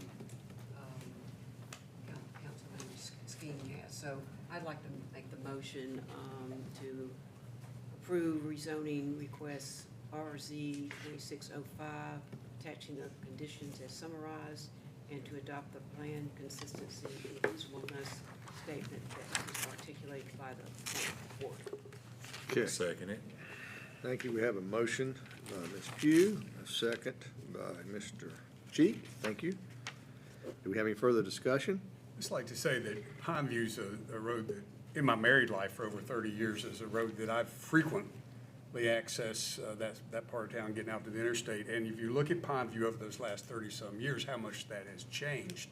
And there is an unusual mix of development on Pine View that we don't have in anywhere else in the city, that's with industrial and mobile homes and duplexes and single-family homes. And Mr. Lucas has been a big factor in cleaning up a whole lot of the stuff that's already on Pine View. And I can remember not that many years ago, there was a pretty nasty little mobile home park there. And it was, there was some activity in that mobile home park that since that doesn't exist any longer, it's a safer place to be up there now. And he has consistently built a quality product. And everywhere we go around the city, you can see where he's had his hand on things. And I think he's done a good job of cleaning up areas of our city that needed it. And so I applaud him for taking advantage of opportunities that are before him, but those advantages make our city a better place. And the improved landscaping certainly is appreciated too. Yeah. That's very appreciated. Any further comments? All in favor say aye. Aye. Opposed? Motion carries. Next up, item B, the applicant has requested a continuance of this item, so I will need a motion to grant that continuance. So move. Thank you, Ms. Heath. And second? Second. Thank you. Second, Mr. Burks. All in favor say aye. Aye. Opposed? Motion is continued. Item C, this request has been withdrawn by the applicant, so it is a dead issue, and we may move on. Item D. I will open a legislative hearing. It's a request to apply initial city zoning, I-2 general industrial, to to property located north on I-70 Dinah Road. This will be done similar to our last one. Yes, sir, Mr. Mayor, that is correct. And so with this case, I won't go through all of the procedure again because it is very similar, but it is there we will open have the zoning discussion and then continue that until the annexation item and then come back to the zoning. Okay. So the applicant in this particular request, which is involving property located on US 220 Business South, is the city of Asheboro. The property the property owner is Schwartz Properties LLC, and the existing zoning for this property, it will look familiar. You saw this at your meeting back in March. This is to add a small addition of property that was unfortunately missed in a survey, so this is to properly correct that situation. The existing zoning on the property is by Randolph County. It is a conditional zoning for heavy industrial use, and that is to allow furniture manufacturing and related activities. That goes back to 1998, and the development of this property has taken place between 1984 up to 2003. I will note that we have mailed notification to all of the adjoining property owners. The property has been posted with 2 signs on US 220 and Southmont School Road. This has been published in the newspaper. And since the city is the applicant, it would be appropriate for me to mention that we have only had 1 inquiry about the property. No one has expressed opposition to this request. It was simply to find out about the rezoning request. I did receive 1 phone call. There are 4 addresses that are part of the property. It's just a 0.67 acre portion of a larger property that was a little bit over 60 acres that you saw back in March. And street classification we have there in your packets. I won't belabor that, but that is there as a point of reference. And so if we look at this request, it is for a general I-2 district, and that is defined as intending to produce areas for intensive manufacturing, warehousing, processing, and assembly uses controlled by performance standards to limit the effect of such uses on adjacent districts. Item 2 and 3 I've already covered. So the area involved here is outlined in red. It's that small piece of property that's sandwiched in between the larger portion of the property that has already been annexed and had city zoning applied to it, which is highlighted in purple. This shows you all of the adjoining parcels. And so just as a point of illustration, you see again the property outlined in red. And so each of these where you see a letter, we did mail notices to all the adjoining property owners, again, including across the interstate and including the subject property owner, Schwartz Properties, who owns the portion previously annexed with city zoning applied. So I have some photos. I won't belabor these, but this is just showing the property from 220 Business South. Another view, this is looking south on 220, looking north on 220. You see from Southmont School Road here, the property. This is looking east. You see the interstate from part of the property and looking south. Dinah Road is just south of the subject property, but there is no frontage to the property on Dinah Road. So it would be accessed from 220 Business South or potentially Southmont School Road where there is access available and not a NCDOT guardrail. So this property it is unmapped by the proposed land use map and small area plans and growth strategy map because of currently being outside of the city jurisdiction. And in total, we have 6 goals and policies that support the request. Actually have a couple that were not supporting the last request because this portion of the property is not inside of a flood area. There was a very, very small area on the southwestern part of the larger parcel that was in the flood area or had some steeper slopes But with this parcel, neither of those affect that .67 acre tract. The only goal that is negative toward the request is the fact that we do have residential next to the property. But if we look at our consistency statement with this request, it's very similar to the last request where the goals and policies here actually do pick up some support by not being located in the flood area or an area on steeper slopes. But we do have the proximity to I-73-74 and the 64 bypass. We have economic development goals that support the request. And, of course, acknowledging that with this zoning application, if the property is being annexed, you do get the protections of the zoning ordinance that apply in terms of how zoning regulates industrial uses next to residential uses with buffering and landscaping and lighting and the performance standards that apply throughout the zoning ordinance. So we believe that this this request is reasonable for those reasons. And so this would be, of course, the time for the public hearing that's open to all versus the annexation hearing that is just open for city residents. But at this point, I'll be happy to pause and take any questions if the council has them.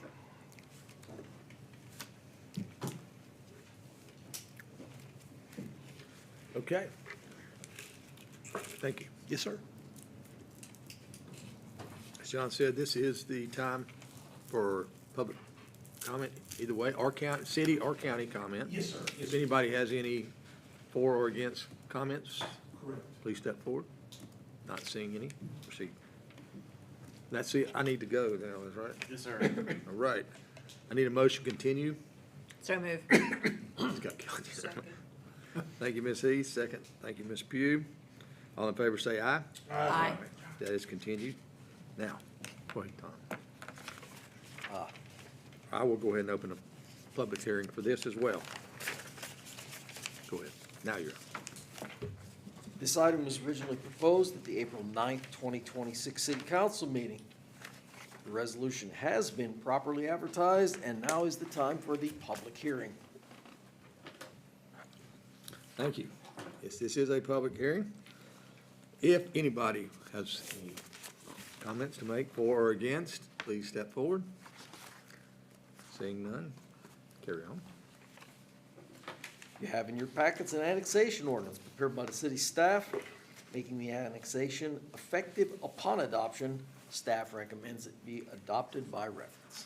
Thank you. At this point, I will close the public hearing and entertain a motion. Move to adopt by reference. Thank you, Mr. Birch, for the motion. Is there a second? Second. Second. Thank you, Mr. Cheek. Any discussion?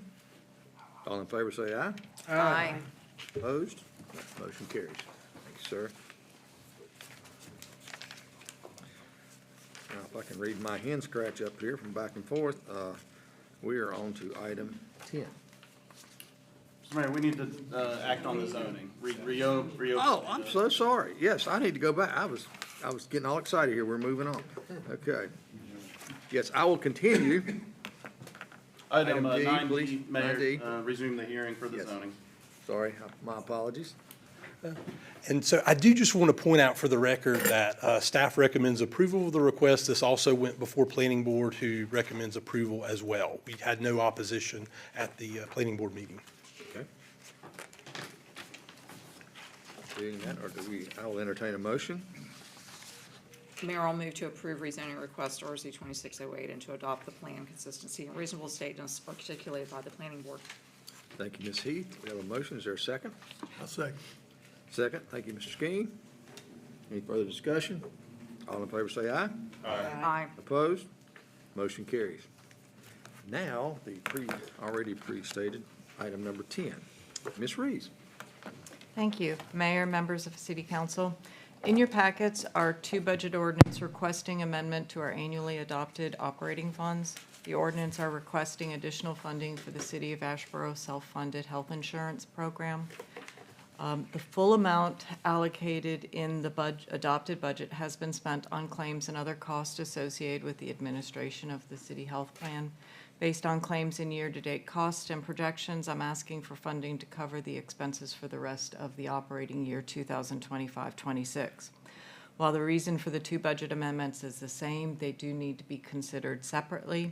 I'd like to go to the first budget amendment for the general operating fund, is requesting allocation of $1,576,255 from fund balance and appropriating funding in all of the general fund departmental budgets. If there are no questions, I recommend adoption by reference.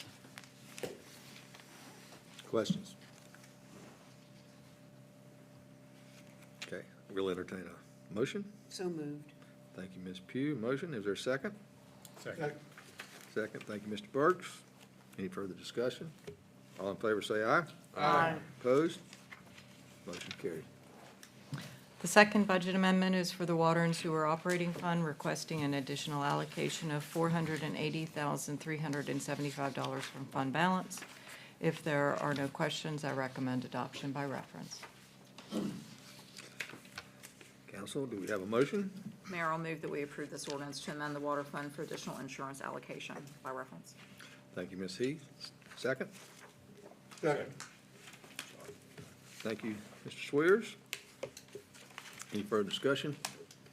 All in favor say aye. Aye. Opposed? Motion carries. The next ordinance to amend the general fund is requesting allocation to pay a Randolph County for the newly received tax refund invoice. From discussion with the tax administrator, I understand this is the last one for the fiscal year. It just got delayed in getting to us. If there are no questions, I recommend adoption by reference. The amount that I'm requesting allocated is $23,841. Okay. Council, do we have a motion? So moved. Thank you for the motion, Mr. Cheek. A second? Second. Thank you, Ms. Pugh. Any further discussion? All in favor say aye. Aye. Opposed? Motion carries. Thank you, Ms. Reeves. Next up, Chief.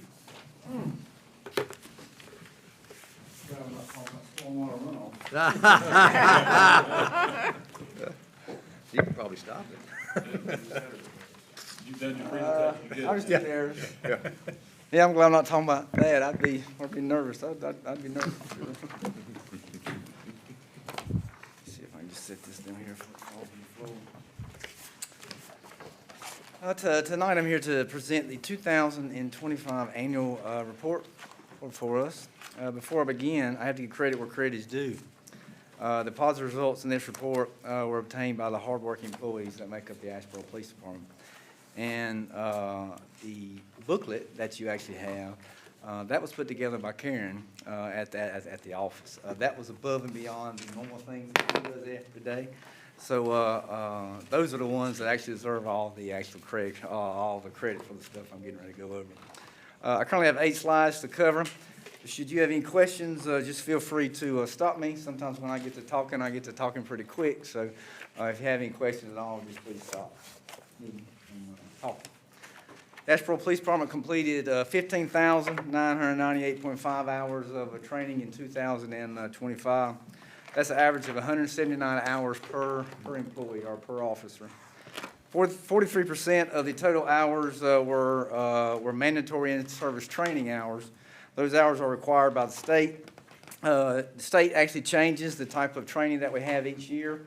So this year they had actually evidence handling, juvenile justice, law enforcement, mental health, leading by example, ethics, legal updates, legislative updates, and then responding to hazardous substances, and responding to traffic incidents from a law enforcement officer, from an officer safety perspective. Of those total hours, 50% were involved with employees that we sent to outside training places to take some type of specialized training from there. And then something we've done new the last 2 years, 6% of those hours are 1,087 hours were just for our actual supervisors to take leadership and training. So that was something new for the last two years. So training is a priority for the police department, ensuring officers will be ready to take my place or other supervisors' roles whenever they decide to retire or whenever we have vacancies that occur. So the next slide is Forest Patrol.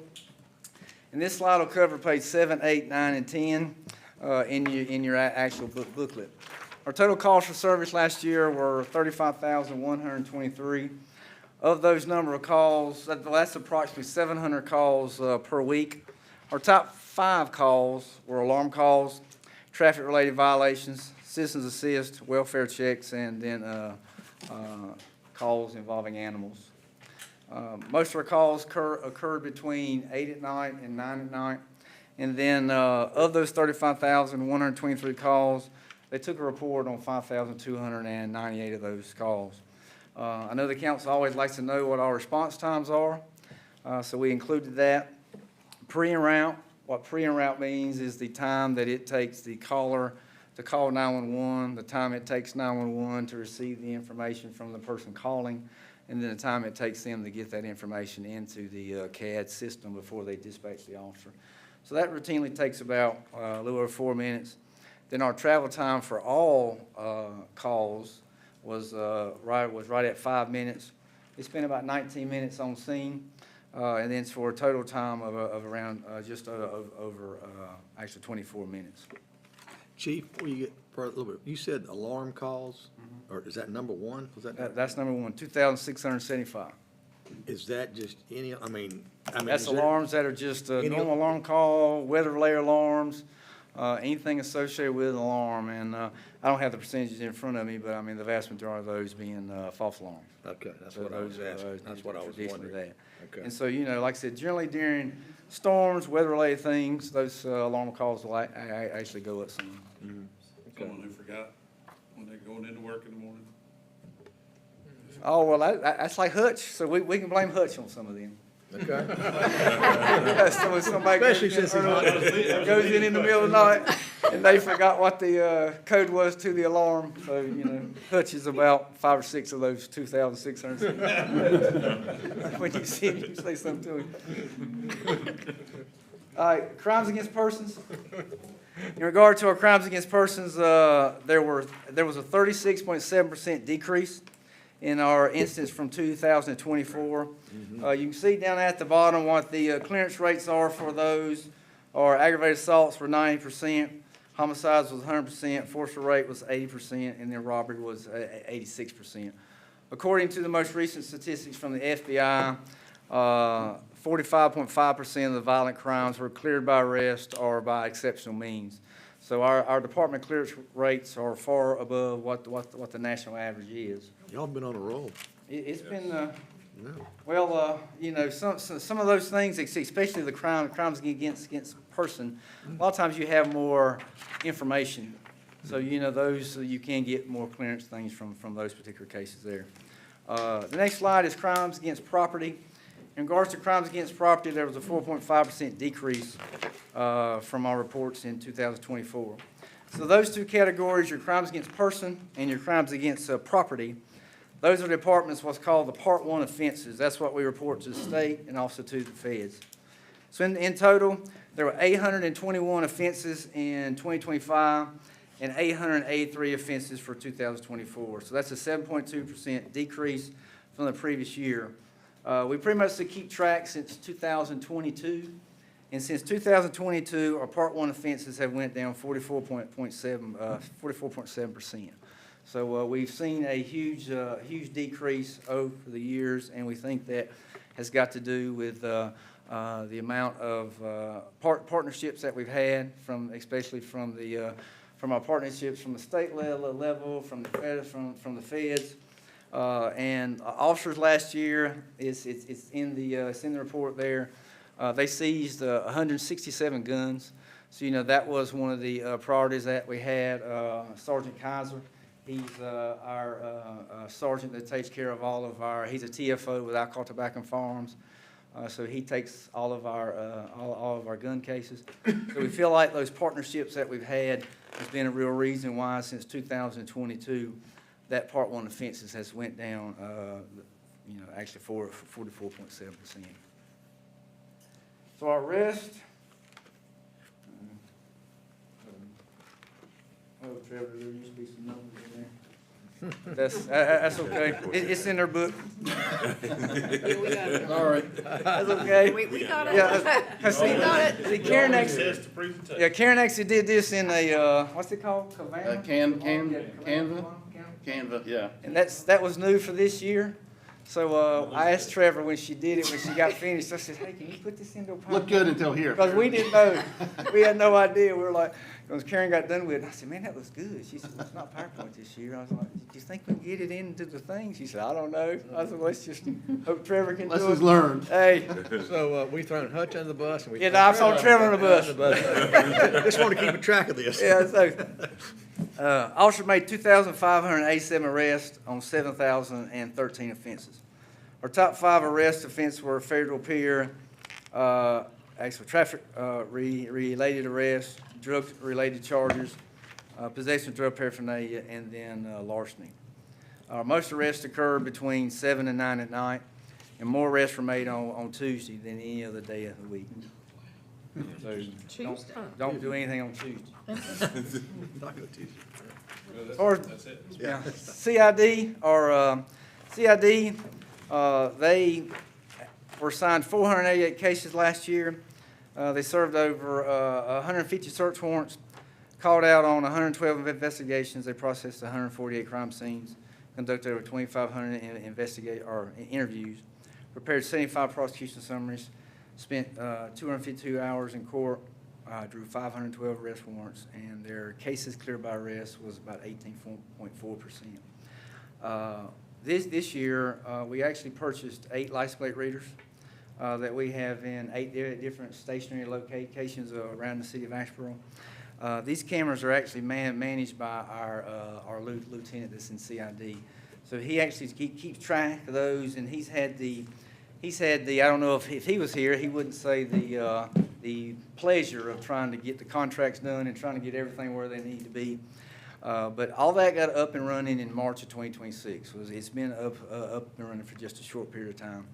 But in that short period of time, we've already solved 5 cases with those actual cameras. As far as recovering a stolen motor vehicle, we helped Highway Patrol with a car accident where the person left the scene where someone in the wreck died. Stolen license plate, larceny suspect from Walmart, and then we had a armed robbery one day at 1962 Lakeview Road, and we were able to find the car by using those license plate readers, and we were able to arrest 3 people associated with that. So just in the 1 month that those cameras have helped clear 5 cases and recovered over $20,000 in stolen property.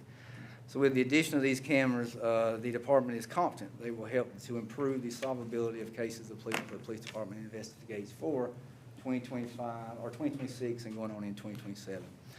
One additional thing that was approved this year for CID was that we have a cold case, the detective that takes care of some cold case stuff from unsolved homicides to some of the missing person cases. He started in by about the middle part of January. Since January, he's already cleared 4 missing person cases. He's actually been to, he's found some information from one of our unsolved homicides, and he went to, well, he didn't go to Maryland, but he found some information in Maryland associated with one of the unsolved homicides. He's been to Wilmington. So we've got some new leads associated with those, with his unsolved homicides. So he's doing very well. The next is the traffic unit, and this will cover 18, 19, and 20 in your book. Officers at the police department stopped 12,040 vehicles in 25, issued 5,660 citations on 10,328 offenses. Our top 5 traffic violations was registration violation, speeding, inspection violation, driver's license revoked, and no operating license. Officers wrote more citations on Thursday than any other day of the week, so don't do anything on Thursday. There were 1,496 traffic accidents in Asheboro in 2025. That's a 9.4% decrease from 24. We did have 1 fatal crash, 230 personal injury crashes, and 1,265 property damage crashes. As I'm sure everyone could guess in here, The top 3 locations for wrecks are Dixie Drive, Fayetteville Street, and I-73-74. They accounted for 55% of all of our crashes. And most crashes occur on Friday from 1 to 2. Dixie. Yeah, so No don't Dixie go Drive. Drive from 1 to 2 or Fayetteville Street. Last slide I got is animal control. This is the one division in the police department that everyone loves, especially the guys on patrol, because they don't like taking dog calls at all. So they certainly are happy when animal control is at work. So they answered 1,328 animal-related calls last year. They picked up 226 dogs, 249 cats, 18 wildlife, 20 carcasses, 26 sick and injured animals. Took 388 reports. Their field interviews was over 1,000, 29 citations, 143 verbal and written warning, and welfare checks on animals was 953. 372 animals run at large, 643 nuisance or barking calls, and the assisted officers 52 times. That's just a quick look or a quick overview of what we did in 2025. So if there's any questions about any of that, anything in the book or anything else. Well, I have to ask about a couple pictures on the animal control slide. Those Is are, that a barred those are owl? actually real. Is that a barred owl? Yes, it's, I don't remember where, Jasmine got that, but she got that, and I think it was, I'll probably say this wrong, but I think it was Sanford. She had to take it to a, Wildlife rehabilitator? wildlife rehab. I think it was Sanford. That drill, the donkey's drill, that actually did occur. That was my Yes, next question. That was the next one. You know, every time I see a donkey like that, I always think of Shrek. That's, I mean, you know, having boys, you know, 15 and 10 now, so yeah, I've seen every Shrek you can possibly see. So when I see a donkey, I think of Shrek. Hey, Chief, can you touch on the parking, the newly instituted parking ticket procedure? How it's going? Is it, our compliance getting better? Yes, I mean, we really, as far as starting off, when it actually started off, there were several citations that were written the 3 months of the first day, and Trevor can attest to that. And Captain Hill at the PD can attest to that, because he was the one that took a lot of the phone calls. So, but no, since those first couple days, and there was a couple places that we had to straighten out some signs. There were some signs that were the lack of signs. And so there was one location where, you know, we did a period of time where there were yellow cars put on the cars to give a period of time where you would kind of know what was coming and what was going on. We missed one location, so we kind of had to work on that, had to get JT involved in that to get some signs up. But once we got all that shored up and got all that straightened out, I think Trevor can attest we hadn't really had any problems or concerns or calls since those first couple of weeks. And most folks are parking, Mhm. still complying? Oh, yeah. Okay, Oh, yeah. that's great, because we had a minimal fee, fine, somebody complaining about the $5. Yeah, $5. Yeah, and I said, go to Raleigh or Greensboro, you know, and it was just, it was to get their attention, and it sounds like it's working. Oh, yeah. Changing habits. Yes, yes. I've got one more question. Okay. The homeless situation, I don't know, I have, and I'm sure council has too, have heard calls periodically. It seems to be a little bit of an influx here lately. I know we are making progress on that front. I know from a police standpoint, your hands are somewhat tied. But as far as getting calls or having anybody being assaulted, robberies, those kind of things from that particular segment of our population, can you just elaborate on it? No, I mean, as far as having any reports of anything that's occurring now, we haven't. I know the last location that, well, now Sergeant Hunter, Jess Hunter over CRT, he's actually taking care of that. And so I know there were some issues over at the actual Burger King over there on West Dixie Drive. So as far as taking care of that, he actually took care of that.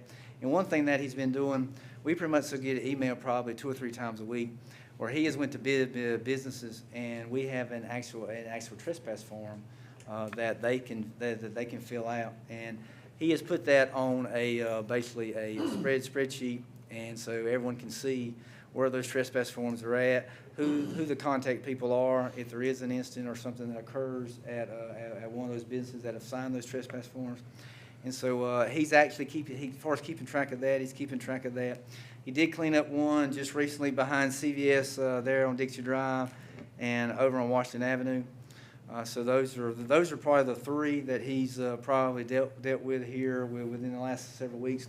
There is one thing that he had just talked to me today about, is that we haven't had any issues with Daymark. I know there is some questions that have come up with some of the circumstances that were going on down at Daymark about people coming here, and then when they get finished or they don't abide by the rules, then they're actually kicked out from Daymark, and then they're just here.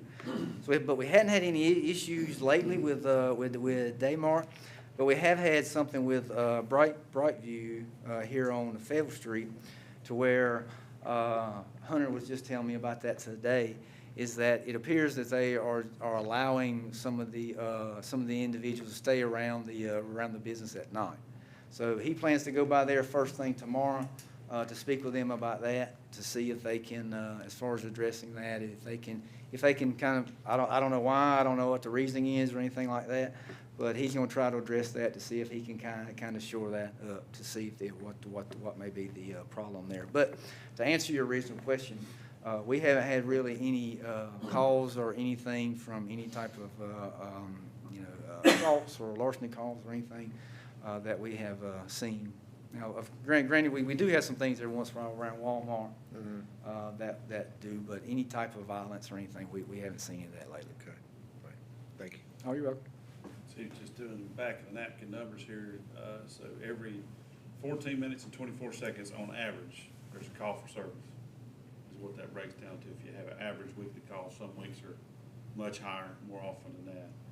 And then we are placing under arrest at least 7 individuals every day. Oh, it's interesting, because pretty much what we do, so not only us from a command staff standpoint, but so the officers in the whole department kind of know what's going on.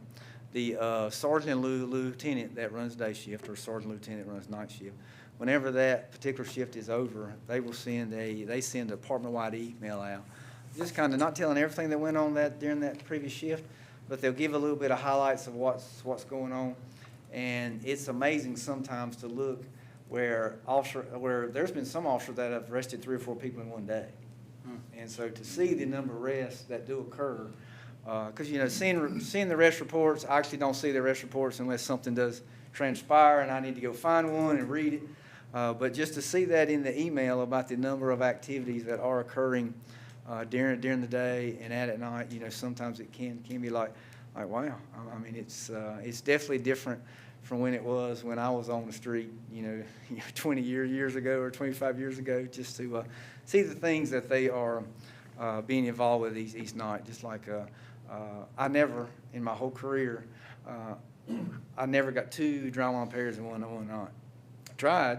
I got 1, but I never got 2 in one night. We've had some officers get 3 in one night. Wow. And you can definitely attest to that.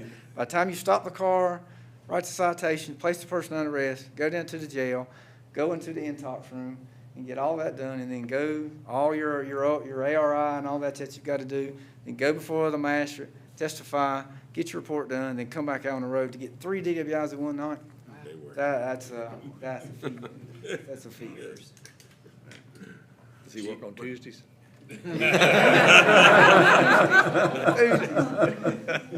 Tuesdays or Thursdays, so this being recorded, so somebody don't want to tell me do what they want to do on Monday and Wednesdays, but Tuesdays and Thursdays. But Chief, I would like to say thank you for what y'all doing. Y'all doing a wonderful job. Doing a wonderful job, and appreciate everything you're doing. Like you make sure you tell you guys that. Okay. Yes. I'll let them know. Coming up next Friday? Next Friday. Next Friday, we're promoting 2, one to Lieutenant Guadalupe Gonzalez. She'll be promoted Lieutenant.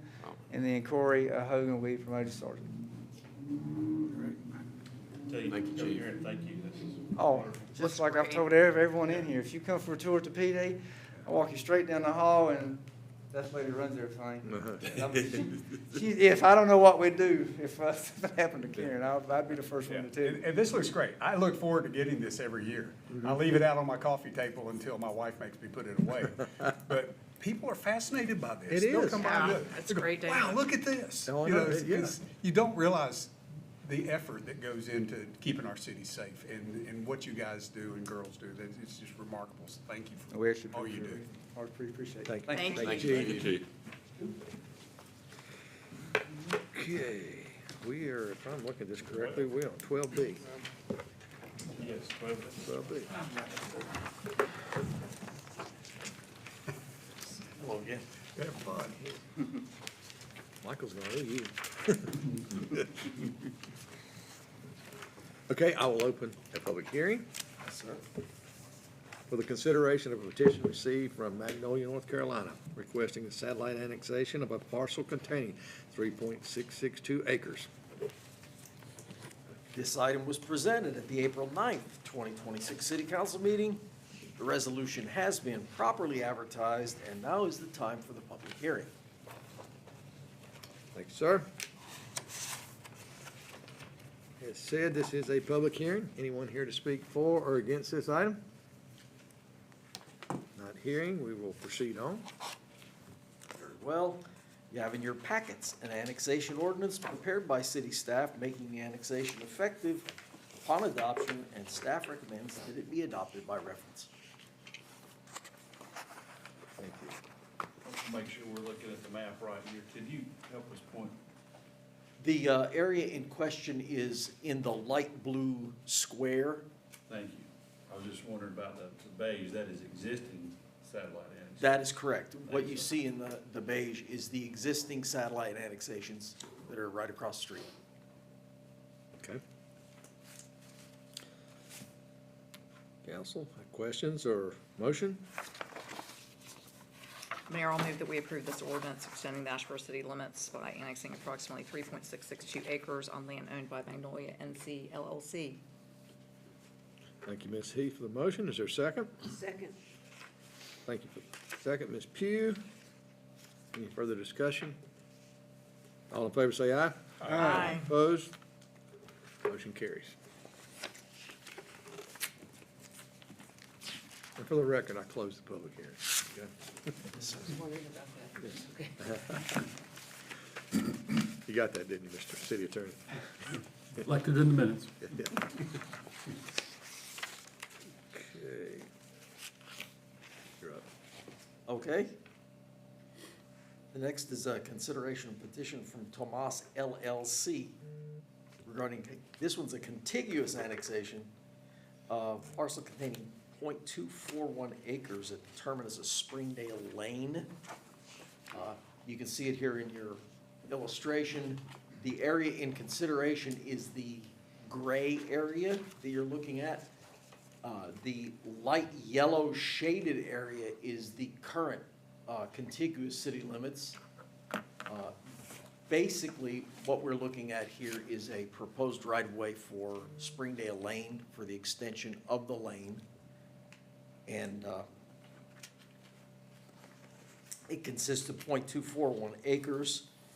And you have in your packets a resolution prepared by city staff that directs the city clerk to take the required action. Staff recommends adoption of this resolution by reference. Council, do we have a motion? So moved. Thank you, Mr. Cheek. Have a second? Second. Mr. Mills. Mr. Mills. Mr. Mills made the motion. Mr. Mills make the motion? Yes. Okay, copying like David, huh? Just want to make that. Thank you for the motion, Mr. Mills. Thank you for the second, Mr. Cheek. Yes, sir. Any further discussion? Mayor, members of council, just a reminder, this is an unimproved street. It's unopened right away, and there's a substandard street that starts the street. So the city's agreed to partner with this potential developer to make these improvements. We will share in the cost to bring our portion up and have a better street for future citizens.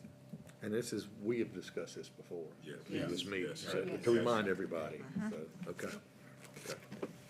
Any further discussion? All in favor say aye. Aye. Opposed? Motion carries. In anticipation of your action, city staff has prepared a certification of the sufficiency of the petition. In light of this certification, you have in front of you a resolution prepared by city staff setting a public hearing date for the June 4th, 2026 city council meeting on the question of the requested annexation and extension of Springdale right-of-way. Staff recommends the adoption of this resolution by reference. Okay, council, do we have a motion? So moved. Thank you, Ms. Pugh. Second? Second. Thank you, Mr. Burks. Any further discussion? All in favor say aye. Aye. Opposed? Motion carries. Thank you, sir. At this time, I'm going to ask, okay, yeah, I mean, if, yeah, I want to continue the airport, regional airport report. Very good. Let you off the hook.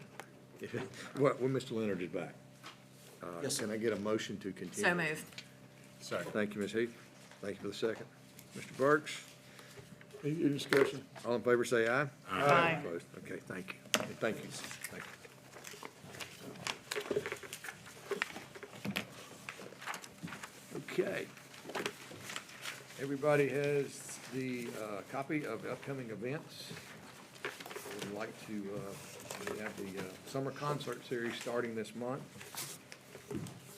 May 17th, and then the following Friday on May 22nd. And the Brooks and Dunn tribute band. Of course, we have our budget workshop next Monday, 1 o'clock. And other various items on there, but those are the highlights in my mind. If anybody wants to highlight something else, please do.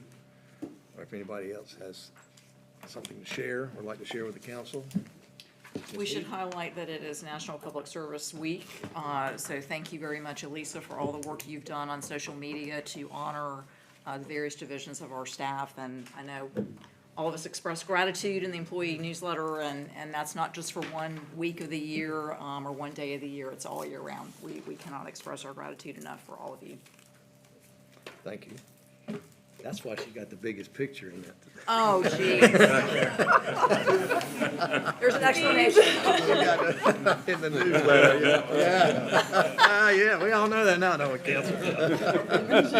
Funny that would come up. Anybody else have anything to add? Okay, well, I would ask that we have a motion to go into closed session pursuant to North Carolina General Statute 143-318 to discuss the performance evaluation of the city manager. Do I have a motion? So moved. Mr. Burks. Thank you for the second, Ms. Pugh. We will now go into closed session. I thank everyone for being here tonight.